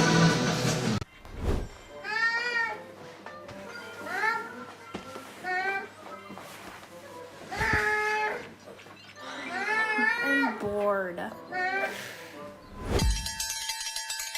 When you need a little fun, head to the Pizza Ranch and Fun Zone Arcade. For good food and good times, make it a buffet day and a play day. Have all your favorites and all kinds of fun. Make it a buffet day at the Pizza Ranch and Fun Zone Arcade. Whether you're on the field, in the stands, or tackling life's challenges, your health is the real game changer. At Nicole's Integrative Healing, we help athletes, parents, professionals, everyone recover, relax, and recharge. From massage and breathwork, yoga to mental health therapy, we've got your back. Nicole's Integrative Healing, now serving Duluth and surrounding areas. Book your session today at nicolesintegrativehealing.com or find us on Facebook and Instagram.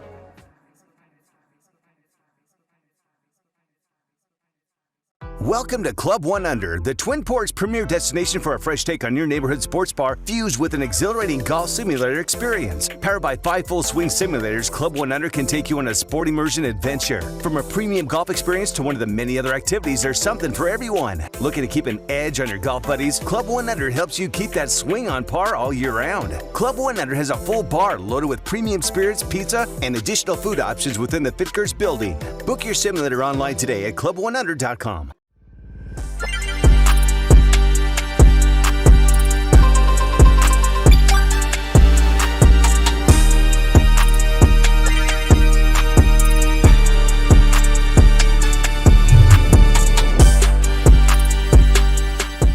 One Foods. Super One is proud to offer convenient, delicious grab-and-go food options that are sure to satisfy even the picky eater in your family. Stop by your neighborhood Super One Foods, serving you lower prices and better choices. And welcome back to the deck in Duluth. Along with Jenner Graff, I'm Tom Stalker. It is 31-12, and something that just kind of hit me during that commercial break. Remember, one of the things we talked about, Jenner, in the pregame show was, here's the team that leads the league in scoring, 235 points, and they've been held to 12 points. Yeah, held to 12 points, and it's just been really a good job of the front pressure, giving Carlos Rogers really no time to throw the ball. The secondary's done a good job giving kind of a coverage sacks, you'd think, for those front 4, front 3, whatever the Harbor Monsters have been bringing, and it's just been a great job so far early on in this first half. Yeah, coming in, the Woo had scored 235, but they'd also allowed the second most at 212. Harbor Monsters came into the game fourth with 195 points scored, but tied for second significantly with just 184 points allowed, and that's reflected in the score you see on the screen right now. So it's been quite a night, an interesting night for these two teams who have developed quite a relationship, shall we say, or shall we say rivalry, in just a season and a half. Yeah, I think you mentioned it in the pregame talk that this is their 5th matchup overall and between the 2 seasons put together. And I mean, these two teams, there was only 4 teams last year, so you'd see about each team twice. Now we got 6 teams in the league this year, so they are no strangers to each other. And it was a close game down in Waterloo, week 1, as Harbor Monsters came away with a 71-56 win. Yep. And right now, if they don't stop, they're looking to come away with another win and sit all alone atop of the league at first place. By the way, folks, since we're talking about websites and all, DuluthMonsters.com. That's the website of the Duluth Harbor Monsters. Also, here at the game, they have a team store on the concourse. I saw one of the kids with the big gold chain. Oh, yeah. I have got to get one of those. That's going to be on my bucket list. So they have a great team store here. A lot of youngsters we see here wearing Harbor Monsters shirts, jerseys, hats, and it's been quite the show up tonight as the Harbor Monsters with a nice comfortable lead as we're about to head to the third quarter here. Of course, also this means coming on, somebody gets a chance to win one of those big coolers. Yeah. Oh. Ah.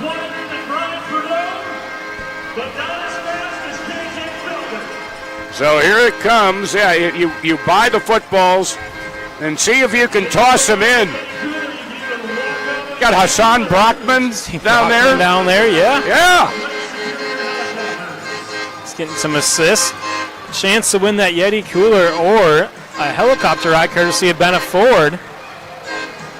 That's a big red Yeti cooler. It would be able to handle a lot of your fish that you catch, or some of the libations you may take out while you're having an enjoyable day out fishing.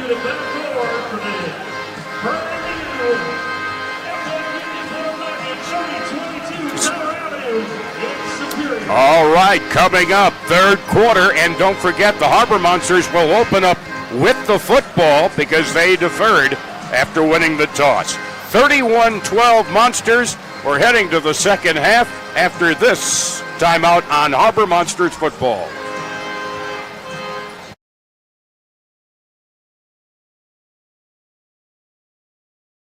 Your table is waiting. In football, the goal is to avoid collisions, but on the road, sometimes collisions are unavoidable. When your car takes a hit, don't throw in the towel. Turn to Iowa Auto Rebuilders. With our full-service facility and excellent workmanship, you'll receive high-quality auto repairs and a hassle-free experience. Visit our website at iowaautorebuilders.com to learn more. Get back on the road looking and feeling like a winner with Iowa Auto Rebuilders, where collision meets precision.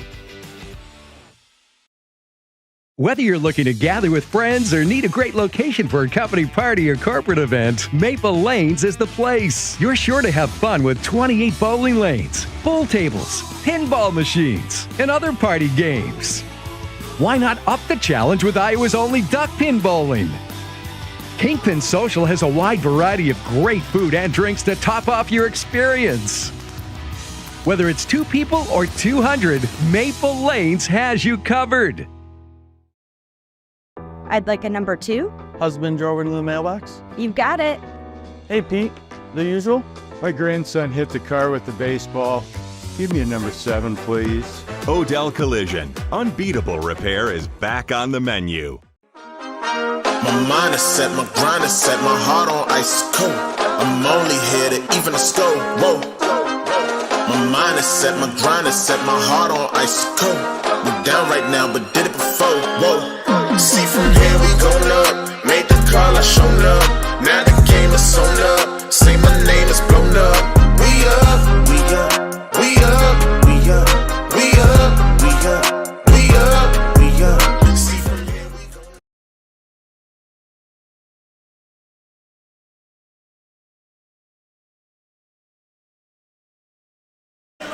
And welcome back to the deck. A fresh 15 minutes on the clock. Harbor Monsters will receive the throw-off to begin the third quarter, and they'll be defending the goal down to our right as we look down here at the deck this evening. So the throw-off coming up. The Harbor Monsters with Felder that will be back to receive, and the thrower there looks to be, I think it's Olibrice. It has been in the past. Yep, it is Olibrice. And the throw off he heads to the near corner down below us and throws it low, skips it with a high bounce, taken by Felder at the 4. Clips off one would-be tackler. Penalty marker down. He works along the far boards, caught from behind, and brought down hard at about the 20-yard line over there. But let's sort out the hanky. And whatever it was at the 10, and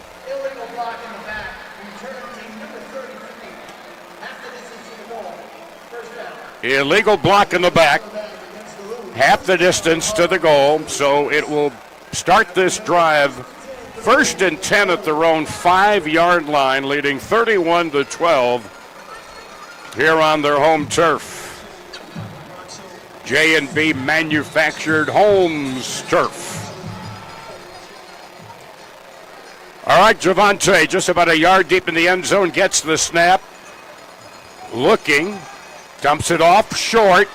Nicely done. A little under the coverage pass to Marcus Sessoms, who gets it out to the 15. May have enough for the first down.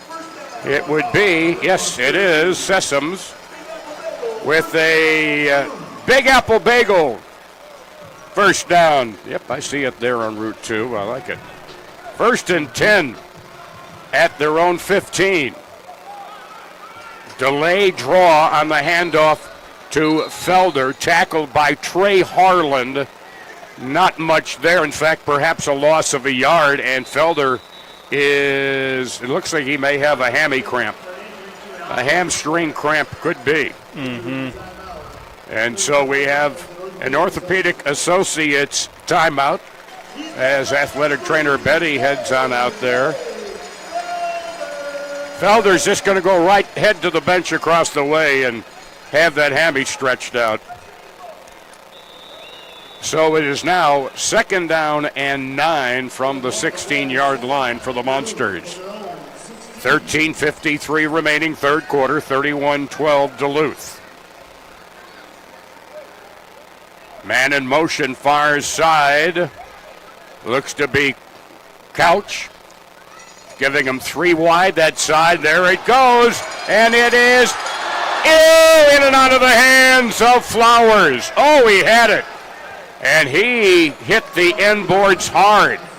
That's not the first time he has crashed hard into the boards at the deck this year. He had his hands on it. And tried to bring it in and negotiate the short distance to the boards. See, it was a great ball there by Johnson, but it was better coverage there by Willie Miles III that just knocked that ball loose into the end zone as Flowers crashed into the end boards into the end zone. So it'll be 3rd and 9 at the Harbor Monsters 16-yard line. Play clock down to 5. Man in motion. Felder's back out there. A pass far side into the end zone. Caught! Touchdown! Jamal Couch. Couch had his man beat. Took it in over the shoulder. He got distance behind defender Anthony Webb. And Couch with the touchdown. 34 yards. I think it was the presence of Felder coming across the field. Webb had his eyes upfield, and Jamal Couch did not stop running. A beautiful ball once again by Javante Johnson, and a 31-yard score to open things up on a 3rd down and long for the Harbor Monsters. Monsters going for 2, ball at the 10-yard line. Felder in motion, slot far side, back Javante. He scrambles from pressure and throws it. Caught! Jamal Couch caught it in the deep part of the end zone. Right over the middle, makes the catch. So Couch comes up with 8 points on his own right there with the 2 catches. So 11:53 to go, third quarter. That's the way you get the ball, and 4 plays later, you score. Now, penalty markers are thrown back at the Iowa end of the field. And after the play was over, unsportsmanlike conduct foul. Duluth, number 6, his first of the game. Couch. 10-yard penalty will be enforced After the throw off, the penalty will be assessed. The score now 39-12 in favor of the Harbor Monsters. So that's 2 unsportsmanlike conducts on the Harbor Monsters, 1 on Iowa this evening. But not a bad drive, huh? 45 yards in 4 plays. The throw off taken, and getting hit him initially was Brooks, which slowed him up for the rest of them to catch on, like Darius Morrison, like also Richie Murphy, and like Lavelle Spruce. Yeah, but that unsportsmanlike conduct will come to hurt the Harbor Monsters because it's going to be enforced after the throw-off. Yep.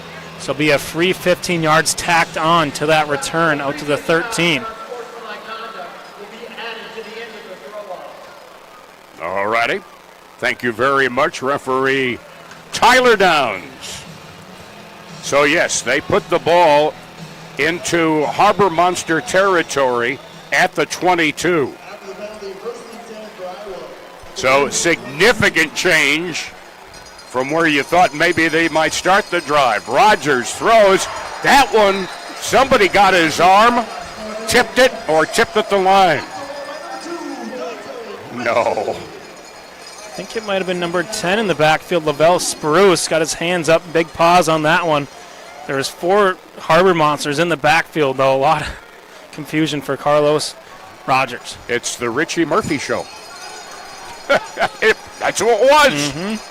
All right, they got a slot man motion in near side, snap back, and Rogers throws, completes at the the Duluth 15, down to the 11-yard line, but they're going to give him progress on the play. The catch by Olive Bryce, and they give him progress to the 8-yard line. So a pickup of 14. And it'll be 1st and 10 first and goal from the 8.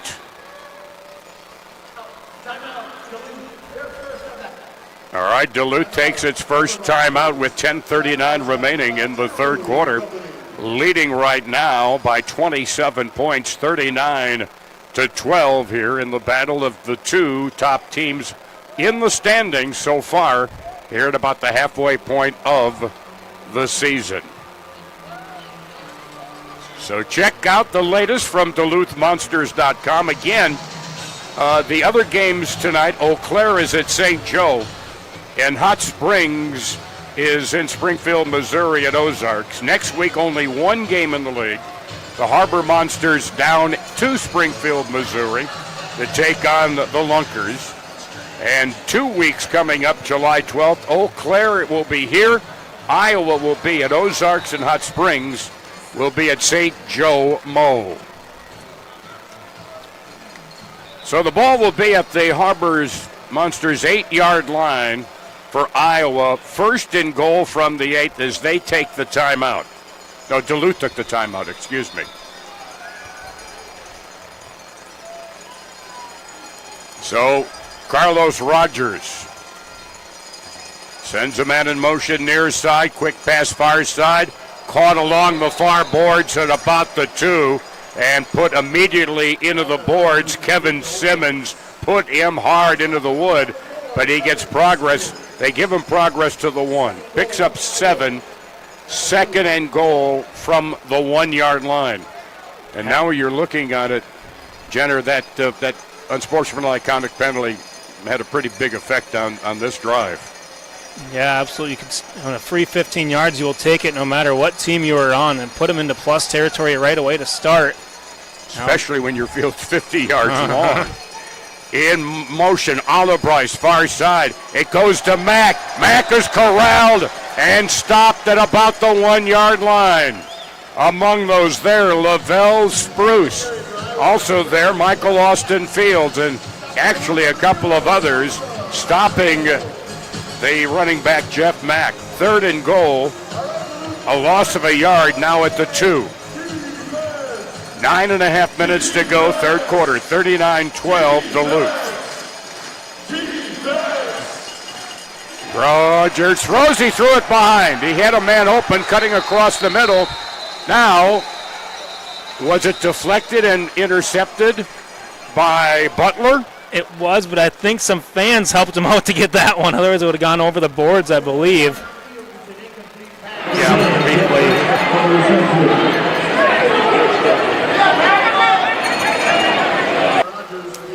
Let's.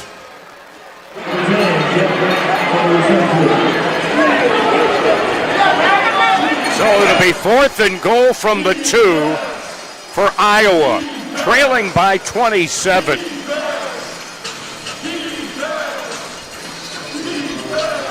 Crowd getting into it. In motion goes Bryce. Hand off Mack. Goes to the left, cuts in, touchdown. Mack with his second touchdown of the night, his fourth of the year rushing. And it cuts it to 39-18. And I got to think, yep, they're going to go for two. Simple running play. He just worked along the line and found that open seam in the blocking. I like the play call there by the Woo. Fool me once, shame on me, but you couldn't fool him twice there. Mack did a good job just getting in the end zone and following his blockers. More in motion. Rogers scrambling, throws into the end zone, incomplete. Looking for Justin Brown in the end zone, but threw it behind him, incomplete. So that stops the clock with 7:59 to go, third quarter. Harbor Monsters with a 21-point lead at 39-18. A 22-yard drive, 5 plays for the Iowa Woo. Scoring on Mack's touchdown. Mack came into the game tonight, fourth in the league with 149 yards on the ground so far this year.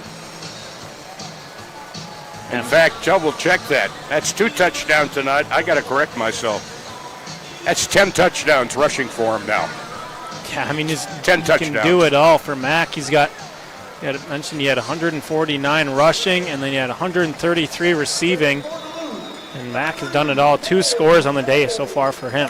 And I apologize for the mistake. The throw off, Felder. It takes a weird bounce into the end zone. Did it hit him? And it's covered by Murphy. I think it hit him in the end zone and carried him down over the goal line. And that was a live ball. Yeah, Felder's trying to get away from it. It hit him in the shoe, it looks like. Yeah, it did. And there is Murphy. Johnny on the spot, or should I say Richie on the spot. And it'll be 1st and 10, Monsters at their own 1-yard line. That could have been a lot worse. Right place, right time for Richie Murphy. I know he's got vision back when he was in high school. He was 7th in the state for assists. He was just a senior in high school. The entire state of Wisconsin, too. 1st and 10 from their own 1. Snap back to Javante. Throws, and a little miscommunication on the route between Javante and Jarve Flowers. Looks like he was running a straight fly pattern far side, and looked like Jarve was looking for something different. Yeah, the pressure in the end zone for Johnson, just had to get rid of that one quickly. Well, this is a situation where the defense for Iowa has got to help their offense and see if they can get a surrender here, perhaps. 6:57 remaining, third quarter. Javante deep in the end zone, fires one out, caught, but not much. A couple of yards, maybe progress to the 4 on the catch by Jamal Couch. This is the busiest Couch has been in any game so far this year. So a pickup of 3, third down, 7 from the 4-yard line. Again, 39-18 Duluth, third quarter here in Duluth, Minnesota. Snap back to Javante Johnson. Throws, trying to make a catch. Oh, he had a man behind 3 secondary. He had Flowers, but overlet him a bit. Yeah, just out of the reach of Javari Flowers right there. Maybe could have laid out for that one, but it would have been a tough ask for Flowers coming away with that one. And Duluth surrenders. And so Iowa will get it back right after they had scored, narrowing the gap to 21. They'll get it at their own 15-yard line. First down and 10 with 5:54 remaining in the third quarter. So here's another opportunity, though the starting line for this drive not nearly as good as the previous because of that unsportsmanlike conduct penalty on the Monsters. So let's see what happens. 1st and 10, their own 15. Carlos Rogers waits the snap, wide out far side. Wing back near side, another man in motion far side. That's Mack. Tries the left side, and he runs right into the arms of Lavelle Spruce, who got some help after he made initial contact. And a good job there bottling up. Out Mack. to the 18. Just a pickup of 3 on 1st down.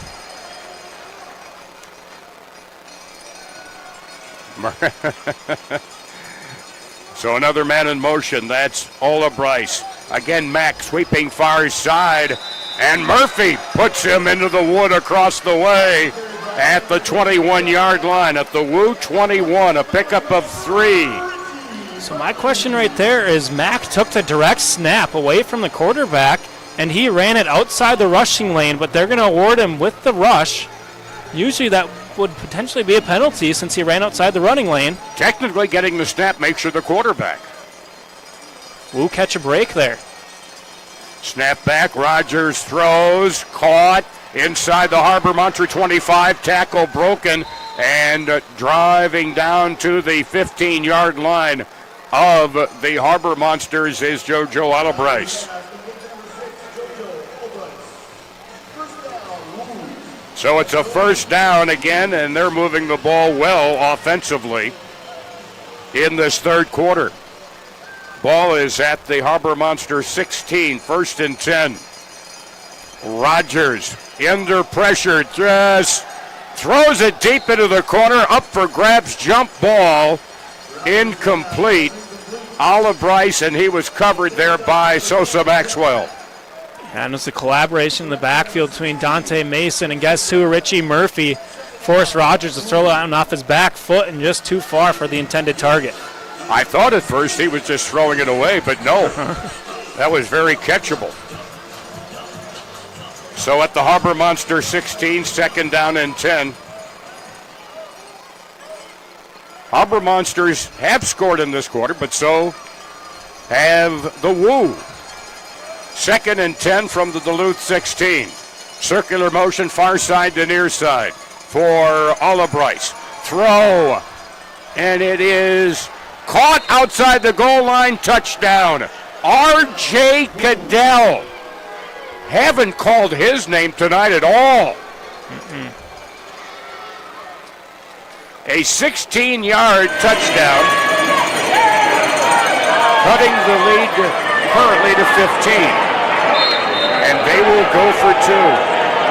R.J. Cadell coming into the game, 7 receptions, 82 yards, 2 touchdowns.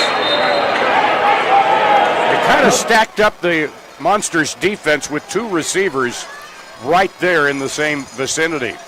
Ola Bryce in motion around to the far side. Rogers wants to throw, breaks away the tackle from Fields, and the ball is free, picked up by Gerald Lenore, and he is thrown for a loss. Murphy, Mason, also there, Maxwell. Murphy, Mason, and Maxwell. There's a law firm for you.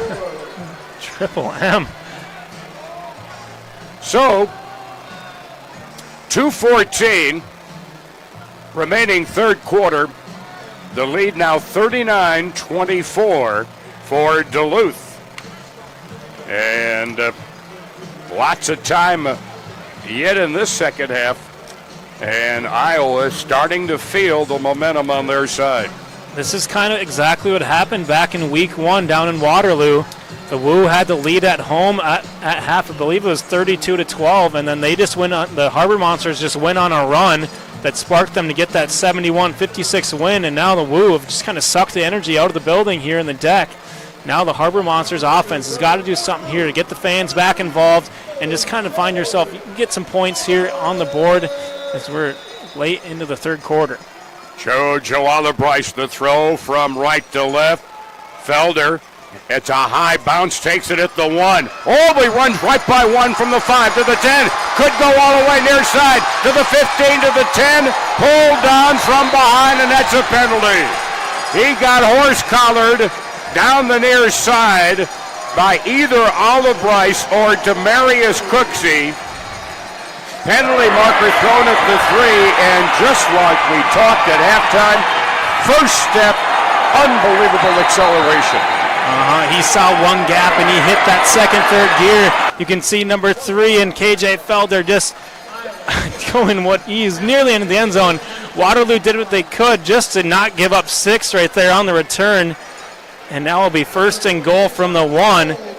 And Felder is getting these fans right back into this one as they're on the front doorstep of Waterloo.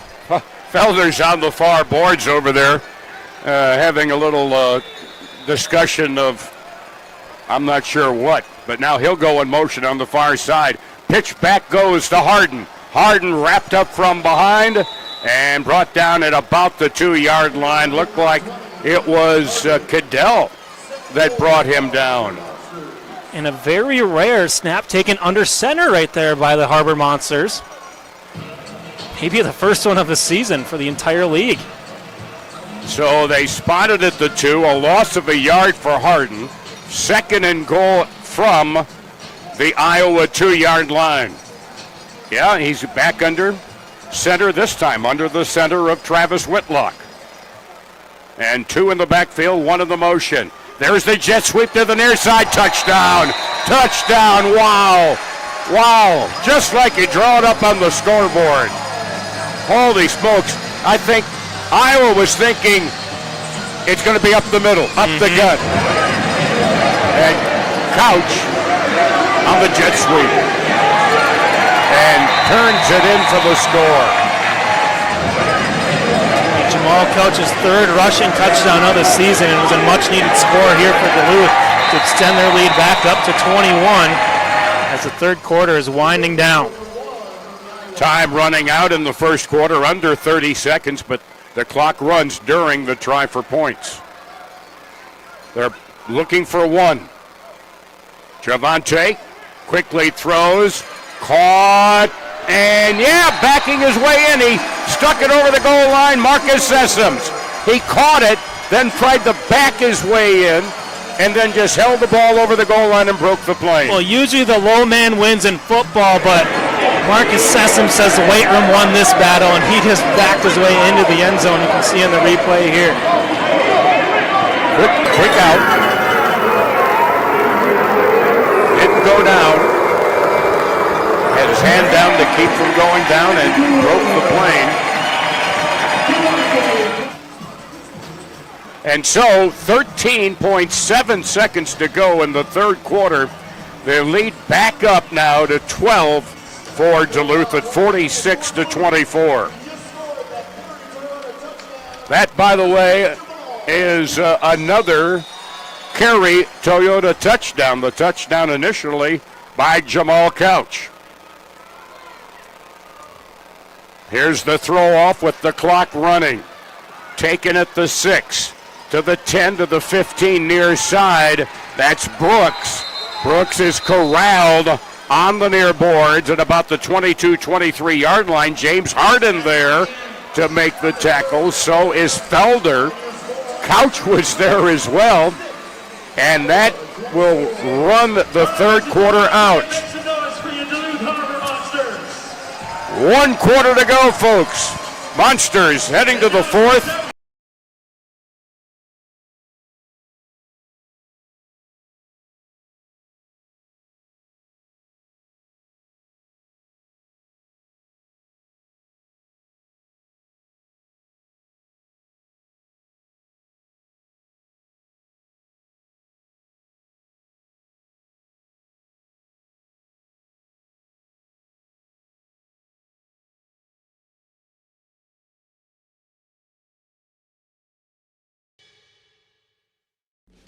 Looking for a career that moves you forward? At Jeff Foster Trucking, you're more than a number. You're part of a family built on respect, support, and stability. Whether you want local routes or long hauls, we offer great benefits and home time that works for you. Apply today at jefffostertrucking.com and drive your career forward. Has your roof seen better days? Did harsh winter weather cause ice damage? Look no further than Peralt Construction for all your roofing needs. With their expertise in all roof types from asphalt to metal, they can provide the solutions you require. Prepare your home for whatever nature has in store. Don't wait any longer. Let Peralt Construction replace your roof today, ensuring the beauty and protection of your home for years to come. Give Peralt Construction a call at 218-723-8477 and schedule a free in-home consultation. When you're in a pinch and need a meal fast, turn to your local Super One Foods. Super One is proud to offer convenient, delicious grab-and-go food options that are sure to satisfy even the picky eater in your family. Stop by your neighborhood Super One Foods, serving you lower prices and better choices. Destination for a fresh take on your neighborhood sports bar, fused with an exhilarating golf simulator experience. Powered by 5 full swing simulators, Club 1 Under can take you on a sport immersion adventure. From a premium golf experience to one of the many other activities, there's something for everyone. Looking to keep an edge on your golf buddies, Club 1 Under helps you keep that swing on par all year round. Club 1 Under has a full bar loaded with... To the fourth quarter here at the deck. Along with Jetta Graff, Tom Stalker with you, 46-24 in favor of the Monsters. A reminder for our radio listeners in the Twin Ports, you're listening to WEBC, AM 560, FM 106.5, Northland Fan Radio. Your radio home for the Duluth Harbor Monsters in the Twin Ports and at northlandfan.com. All right, their own 22-yard line, 1st and 10, heading upfield now right to left. Snap back to Rogers. He is being pressured and brought down. He was slowed up by one and then finished up by Fields. And I think... I'm going to say an incomplete pass. Maybe a little bit of tucker roll right there. Incomplete pass. Watch out. He was about to be tackled. Well, you know, this is why the NFL years ago had that kind of a crazy in the grass rule. But I'm telling you, that's something we're seeing a lot of this year.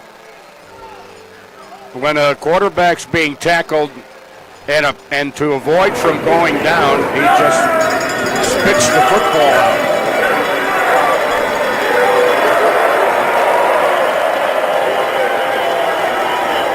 That was picked up there. Spruce helped put all the pressure on him and thought he had picked up a fumble and took it into the end zone, but they're ruling incomplete, and I'm wondering if that's not being challenged.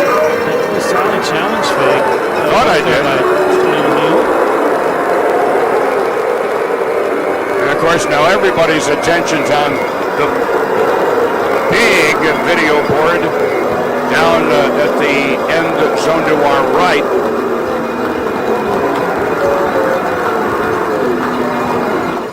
You know, it's hard to tell whether it's an intentional throw or the quarterback is losing simply the grip on the ball. Almost getting away there. Spruce nearly he let go to avoid a horse collar. See that the hand comes forward a little bit. I don't know if Charles Woodson's watching, but he would say that's a fumble.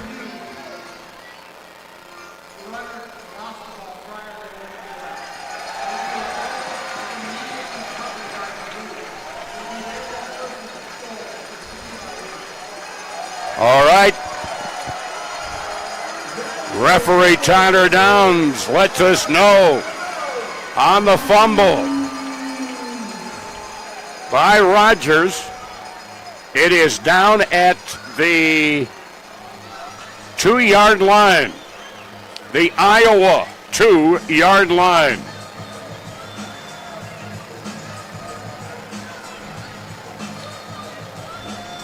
Because it's hard to tell whether there's an actual intent to throw. You know, you got to get into the player's mind, I suppose.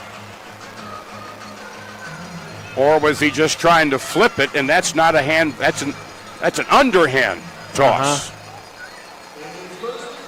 All right, 1st and goal from the 2. Monsters leading 46-24.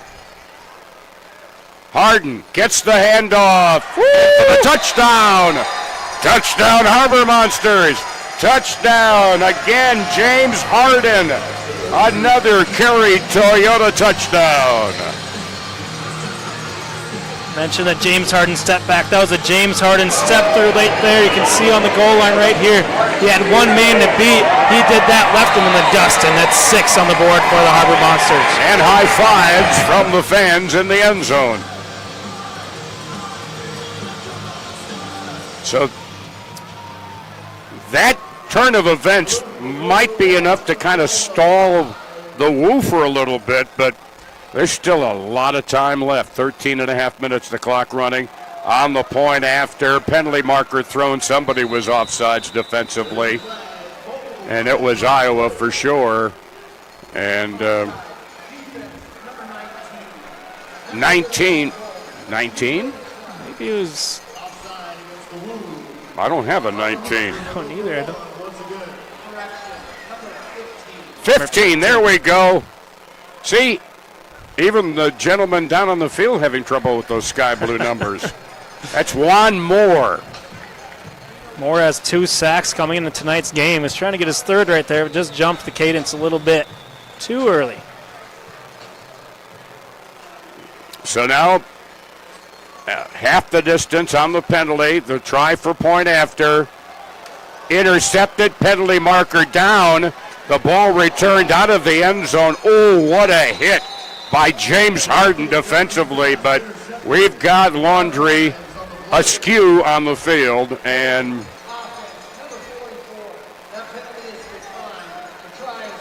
okay, try no good. Holding called on Travis Whitlock, so 13:04 to go fourth quarter. Harbor Monsters back up by 18 at 52-24. Wow. Quite a turn of events where the ball was at their own 22. The fumble by Rogers recovered by the Monsters at the 2. One play later, Harden takes it in for the touchdown. Yeah, and that would have been a big drive for the Woo with the chance to make it a 14-point game, assuming they get a touchdown and a 2-point conversion. Instead, they go backwards and gives Duluth just another score to extend their lead. Now up to 28, excuse me. Yeah, I know. I'm like that way with the the high numbers too sometimes. Once it gets past 10, I run out of fingers. Let me tell you. Or wear sandals. And the throw off, it's caught. The returnee smacks into the wall. That's Mack. He's a tough son of a gun, let me tell you. And when you tackled him, you know you've... Oh, there's a flag down. It's going to be an R.J. Cadell. He held up Felder way back at the 13-yard line, it looks like. Somebody go check our wall, because Mack, he made the catch and just ran right into the wall and just went, no big deal. Oh, he's like a Mack truck out there. He really is. Tough guy. Coming into the game with 10 touchdowns total. Let's see what Tyler Down says once we determine exactly.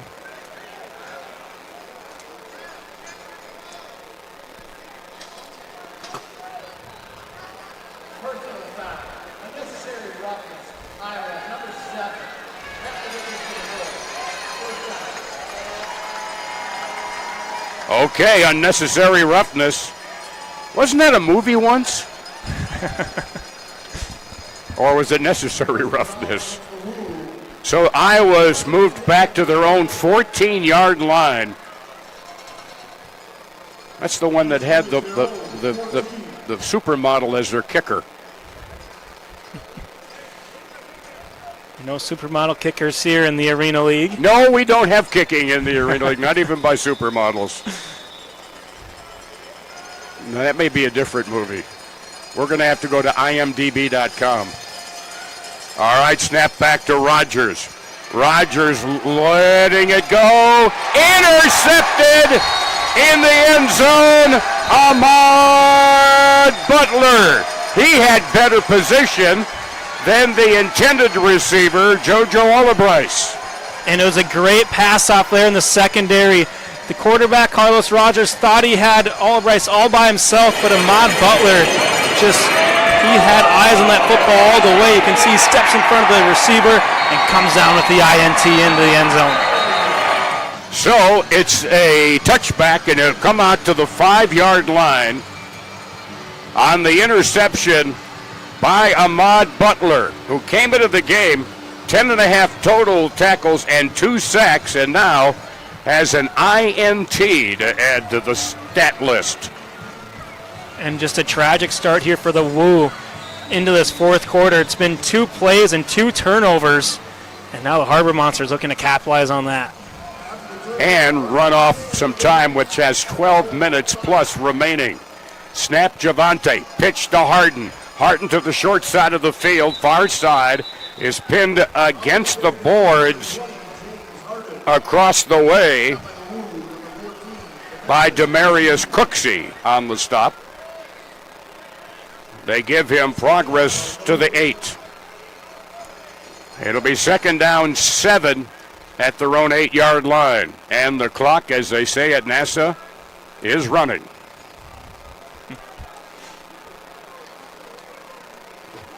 Javante Hayes getting the deep snap from the end zone. A little short pass under the coverage, complete to Marcus Sessoms, and he works to the near side and gets brought down at midfield. The fans down on that near side are screaming for a yellow flag.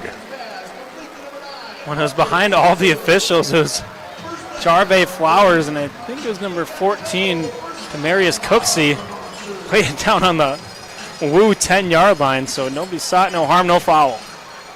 A pickup of 15 on the reception, 1st and 10. Harden in motion, slot far side. Throw, quick pass to the original line of scrimmage there, cutting across the field. Keeping his balance is Flowers. Flowers was hit, spun away from the hit, somehow kept his balance down to about the 15-yard line of Iowa, which would be a pickup of about 8 yards, actually even more. Great footwork there by Flowers, an even better job keeping his balance, spinning, and just imploring for the first down. Nice handoff on the draw to Harden. Comes to the near boards, tried to cut back, but he ran into Trey Harland, who said, "That's as far as you're going to go." Trey Harland pancaked him right there. It's a good idea for breakfast tomorrow, too, really. Ball is at the 13-yard line. And from the 16, a pickup of 3, 2nd down, 7 yards to go from the Iowa 13. 9:45 remaining fourth quarter, 52-24 Duluth. Snap back. Javante throws. Oh, the receiver slipped and fell down. Tried to put on the brakes, did Harden, but he just went right down, and the brakes probably need to be relined after that one. Yeah, Javante, he was licking his chops. He saw Harden all by himself, got the ball up quickly, slightly behind him. Harden tried coming back, and you mentioned it, just lost the footing. So it'll be 3rd and 7 from the Iowa 13-yard line. Up to the McAllister. He's wide out near his side. In motion, Flowers, slot far side. Rolling this side, Javante underthrows it. Off target, looking in the general direction for Marcus Sessoms across the field on the far side. Brings up 4th down. Yeah, not the worst thing there for Johnson. Incompletion's a lot better than taking the sack and going negative. And the clock will continue to run here in the Arena League with that incompletion, unless we're under 2 minutes. 4th down and about 8 yards to go, 7 or 8 from the Iowa 13-yard line. 8:25 remaining fourth quarter. Snap back to Javante Johnson. Back pedals. Throws it up for grabs. Knocked out of bounds. Believe it was Cooksey who got there in coverage against Flowers and tipped it over the boards. And that's a souvenir from Brenna Ford for some of the fans. We have an injury. I think it was a Woo player that went over the boards trying to come down with that football. Yeah, far corner boards, and they are signaling for some help. We will take a look and see. Oh, yeah, there were 2 defenders there, and one of them didn't come back up.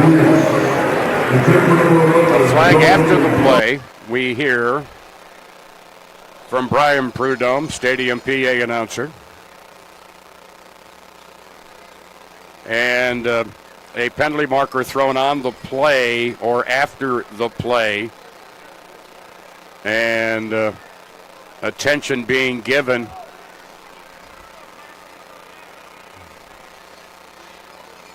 As, let's see what, okay. Be a first down Iowa at their own 13. Ball goes over on downs. 8:10 remaining, fourth quarter, 52-24 Duluth leading the Iowa Woo. Snap back, Carlos Rogers. Pass complete over the middle to Brown. Brown's been rather kind of quiet tonight. Coming into the game, second in the league in receiving yards with 284. He takes it down to the Harbor Monster 18. And Brown has 11 touchdowns coming into tonight's contest as well. He has yet to find the end zone. About a 19-yard reception, another catch over the middle, and looks like it's Brown again. Tackled on the play by Duran Sosa Maxwell. It's first down, second down at the 10-yard line, a pickup of 8. 2nd and 2 from the Harbor Monster 10. Fumble on the snap. Ball's loose. My goodness, sometimes you got to get a lucky bounce, and that time Iowa got a lucky bounce. My goodness. Recovered there by R.J. Cadell. Dante Mason went for the scoop right there. Overshot the football, and Cadell, who's on the ground, just turned right into that one. Fortunate for the Woo. So now it's 3rd and 2 from the 10. Rogers into the end zone. Good coverage on the play. Butler with the hit that jarred the ball free and incomplete in the end zone, looking for Cadell.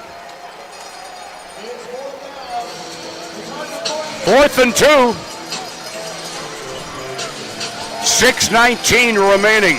Monsters lead 52-24. And a timeout has to be called. Harbor Monsters didn't have enough out there defensively. And a timeout is called. Second of their 3. Stopping the clock with 6 minutes, 15 seconds remaining on a 4th and 2 for Iowa at the 10-yard line. Yeah, they looked like they had 6 out there, which would have been fine last year. Yeah, it was Darius Morrison coming off the field, and they wanted Richie Murphy on the field for this big 4th down. Don't forget, folks, Fan Club, the official fan club site of the Arena League, FANCLB. Search your app store, be it for iPhone or be it for the other one. Android. And that's it, Android. Yikes. Well, we kind of respotted at the 9-yard line. It'll be still 4th and a short 2. Snap back to Rogers. He is hit at the 7, and that's enough for the first down. Rogers just simply took it and plowed straight ahead. Didn't have to worry about the running lane on that particular play. Oh, we saw that early on in way back in the first quarter with Carlos Rogers, but since they've dug themselves in a hole, they've had to go to the air, and they haven't really seen that since now until late or halfway through the 4th quarter. Rogers 3rd in the league in rushing yards coming into the game tonight. Rogers gets the snap. Throws in and out of the hands at the 1 yard line on the near boards. In and out of the hands of Cadell. Brings up 2nd and goal. That was a hot pass to handle. And Cadell knew he was running out of room. And these are the old style hockey boards. They don't yield very well. 2nd and goal from the 7. Plenty of time now for Rogers. Throws, leaping catch, caught.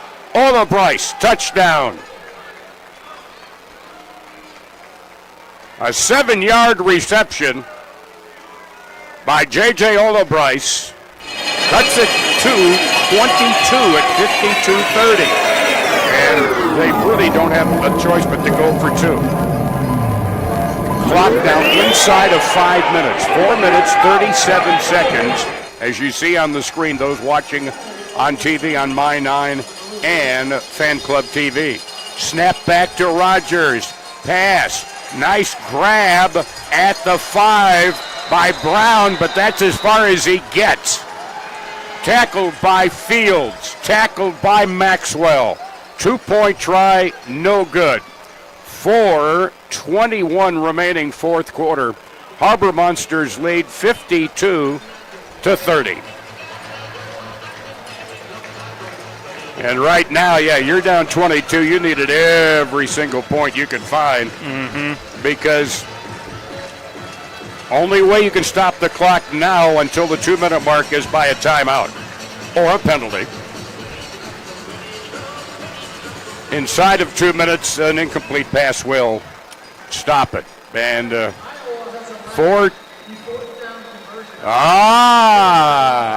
we go. As Ron Popeil would say, but yes, there's more. The 4th down conversion. So they'll get it at their own 5. 1st and 20 at their own 5. The onside conversion. And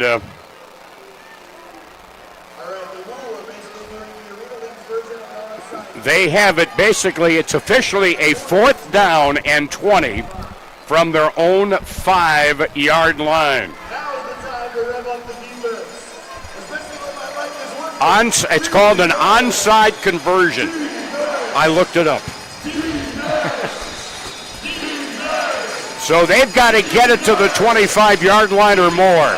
Snap back to Rogers. Rogers gets away from 1 tackle.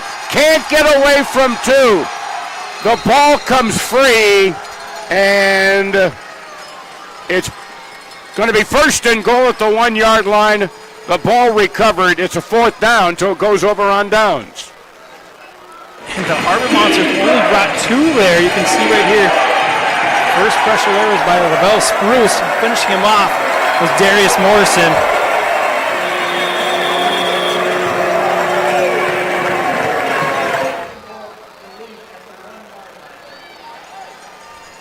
First and goal at the 1. And this could be the dagger. Absolutely. Or the stiletto, whatever your choice. Hey. So this has been one tonight where the Harbor Monsters grabbed control early and have just not let go. A little stretch there in the 3rd quarter. So now from the 1-yard line. The snap directly goes, or at least it goes to Johnson, who hands off on the jet sweep by Couch. Again, is that a play where if Couch is the first to touch it? Well, legal tonight. Nope, it did go. Nope, it did go to Javante, the replay shows. So Couch on the 1-yard line. Oh, is Jamal having a big night tonight? Yeah, his 4th touchdown of the night. Jamal Couch, have yourself a day. Duluth will go for 2 And a 2-point try coming. It's 58-30. They put 71 on this team back in late May. But again, holding this Iowa team to 30 points is significant because they are good. We have a penalty? Delay a game against the Harbor Monsters. 5-yard penalty. So it goes from the 10 to the 15 on the delay of game penalty. It's still just a 2-point, not just, it's still a 2-point try no matter the distance. Couch on the 1-yard touchdown run. Javante in the deep snap. Couch in motion far side. Javante throwing for the corner. Oh, he got it. McAllister, the Mac attack. How did he catch that ball? How did McAllister catch that one? Throw it up and the Mac attack will come down, and I believe they say you just got mossed. Wow. So with 2:44 remaining, we'll watch it again from ground level.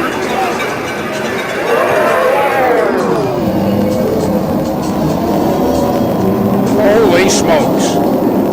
He actually got an assist on the catch by Cooksey.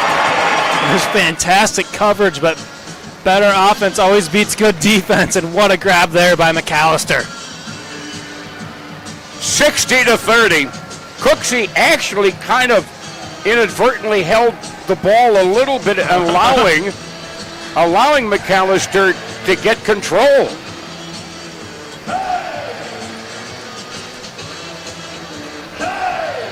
Well, I tell you what, they're going to be having a great time in Canal Town tonight. Canalport, downtown Duluth.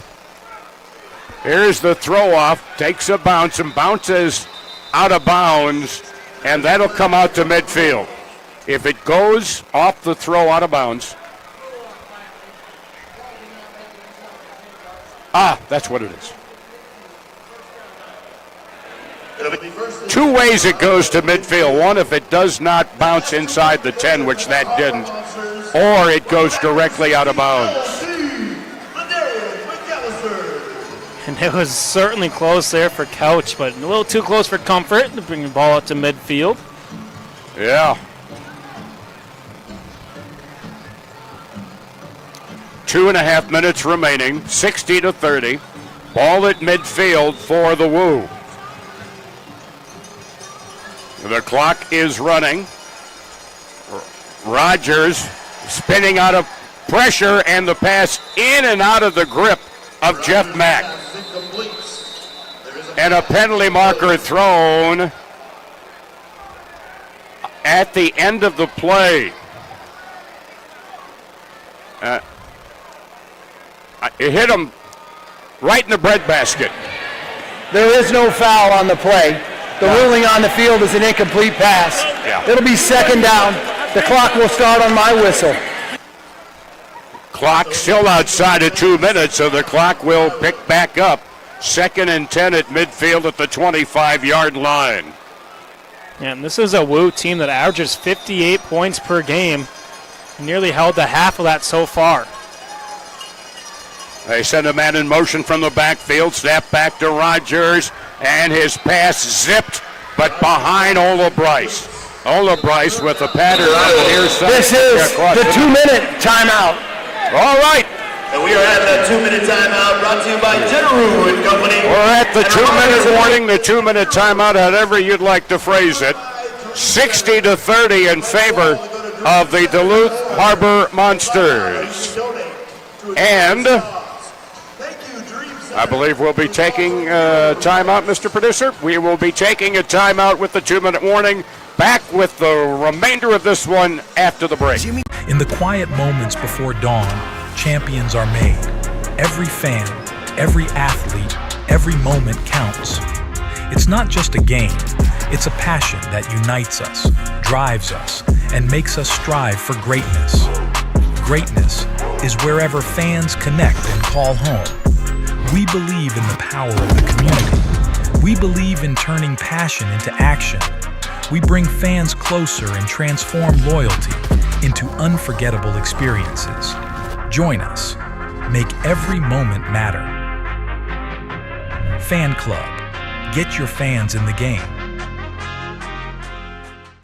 We keep it casual at 7 West Tap House with new and delicious features each and every month. Fresh, fantastic food, fast, with the absolute best rewards program around. Our rotating roster of hand-selected craft beers will keep you coming back for even more golden goodness. And nothing goes better with beer than our 7 West specialty burgers. It'll be your first time, every time, when you and your crew come back to 7 West Tap House. Welcome to the Arena League, where it pays to be a loyal fan.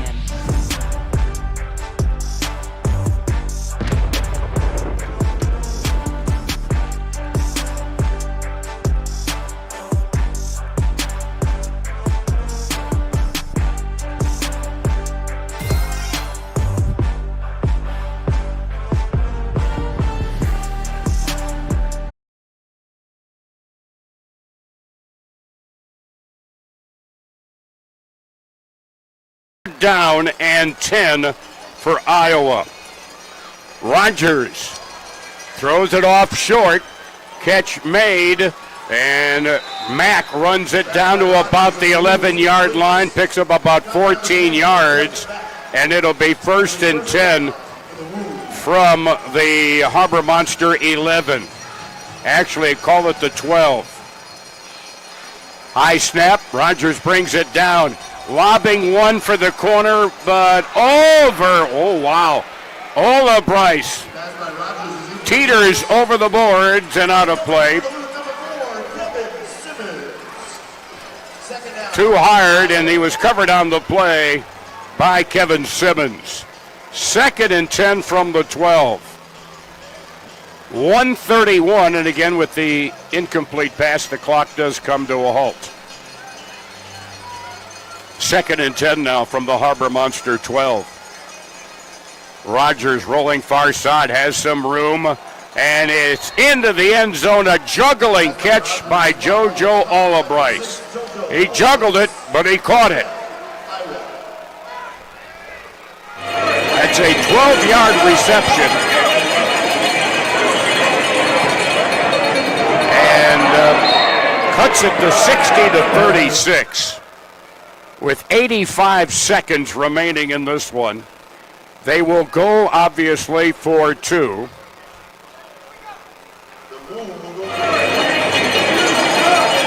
know, on the Harbor Monsters scoring 47 at Eau Claire, and they post 60 here on the other team that's atop the standings beginning the night. Rogers on the 2-point try. Rogers has a lane, and he is to the end zone or not. The conversion is good for the Woo. Courtesy of the run of number 4, Carlos Rogers. With the score, the Harbor Monsters, And Iowa 38. it is good. Iowa has elected the the onside conversion option. It'll be 4th and 20 at their own 5-yard line. Once again, the onside conversion attempt, the second attempt, as the ball will go back to the Iowa 5. It'll be 4th down and 20 from their own 5-yard line. 60-38. The 2-point conversion was good. 1:25 remaining. Yeah, stop here on this 4th down conversion will pretty much do it. Once again, they have to make it at least to midfield. The clock does not run on these attempts.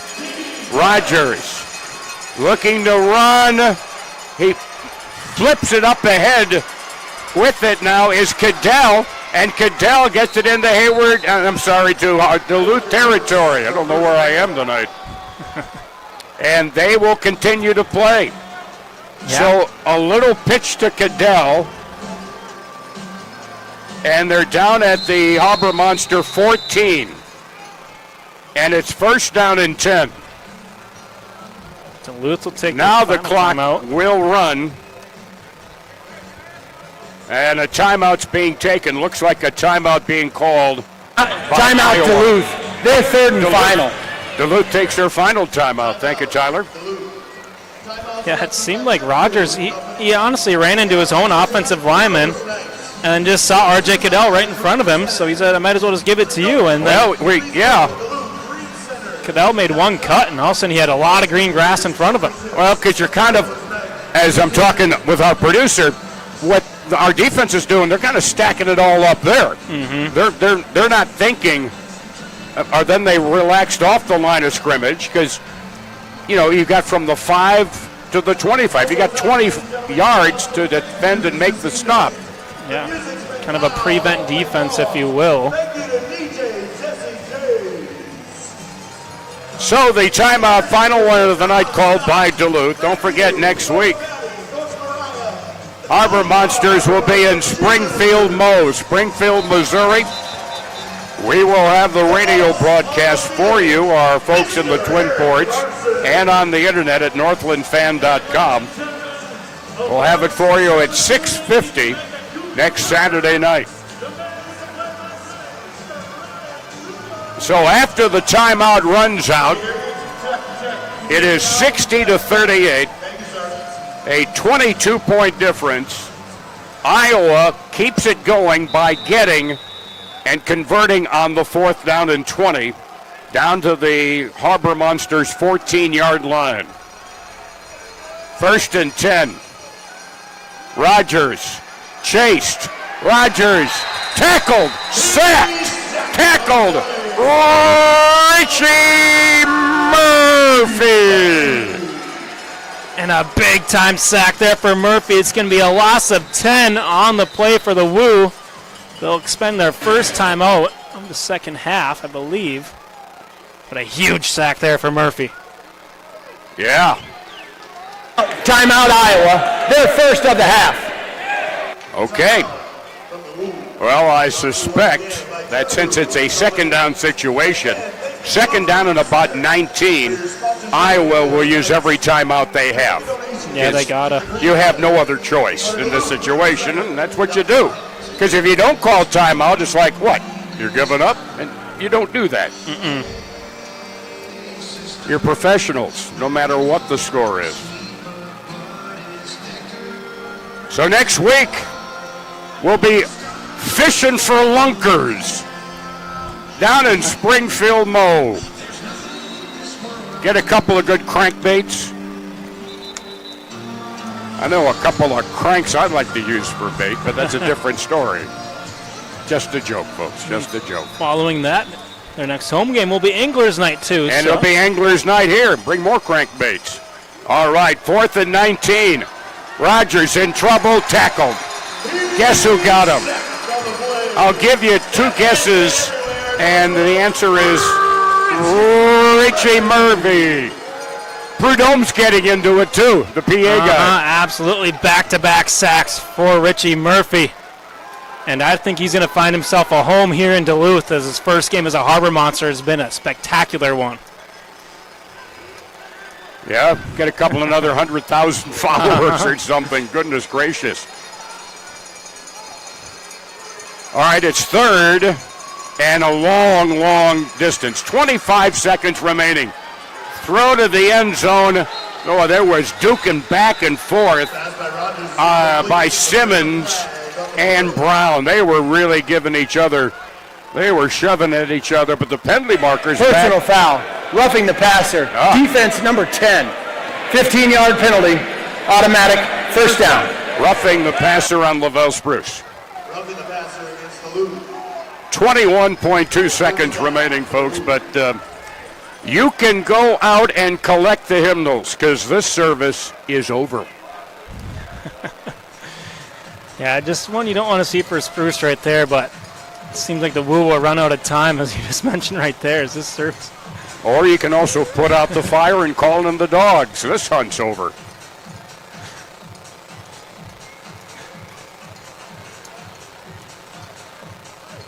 I'd say I got a million of them, but I don't. Those were it. However you want to call it. Monsters are now 21 seconds away from being up top all by themselves of the Arena League. It is from the 13, 1st and 10. 1st and 10 from the 13. In Hayward, in Duluth territory. Penalty marker thrown at the snap. The catch made, and rumbling, mumbling, and bumbling down to about the 9-yard line is Gerald Lenore. Offside. Defense number 2. That was an defense number 2. 5-yard penalty. First down. Remember Chris Berman on ESPN, rumbling, bumbling, and stumbling down the field. Showing my age, folks. All right, it is now at the 8-yard line, 1st and goal, 14 seconds remaining. Throw, Rogers completes it to Brown, who twists inside to about the 4-yard line, but tackled by the Monsters' Ahmad Butler. They mark his progress down. Clock operator, please reset the game clock to 9 seconds. All right. 9. Thank you. They will set the ball down at the 6-yard line.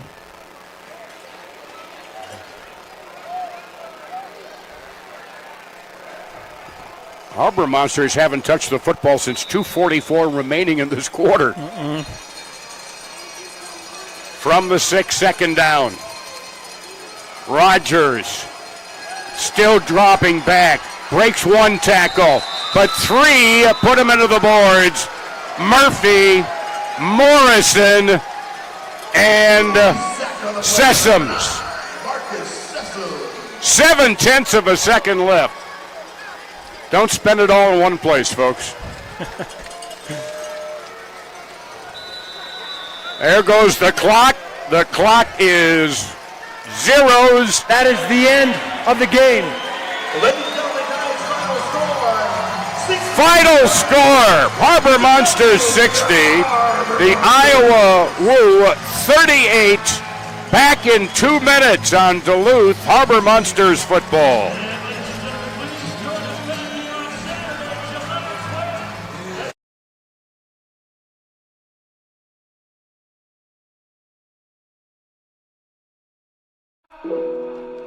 Whether you're on the field, in the stands, or tackling life's challenges, your health is the real game recharge. From a My mind is set, my grind is set, my heart on ice cold. I'm only here to even a score. Whoa. My mind is set, my grind is set, my heart on ice cold. We down right now, but did it before. Whoa.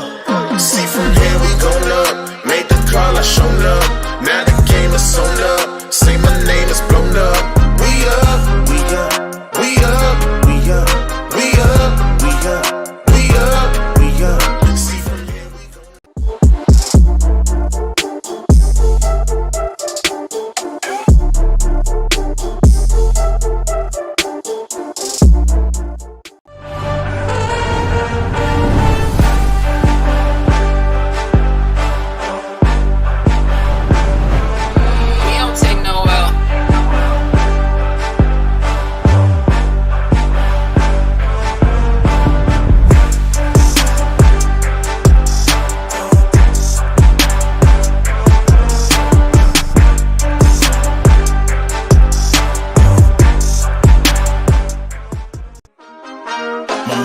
set, my grind is set, my heart on ice cold. I'm only here to even a score. Whoa.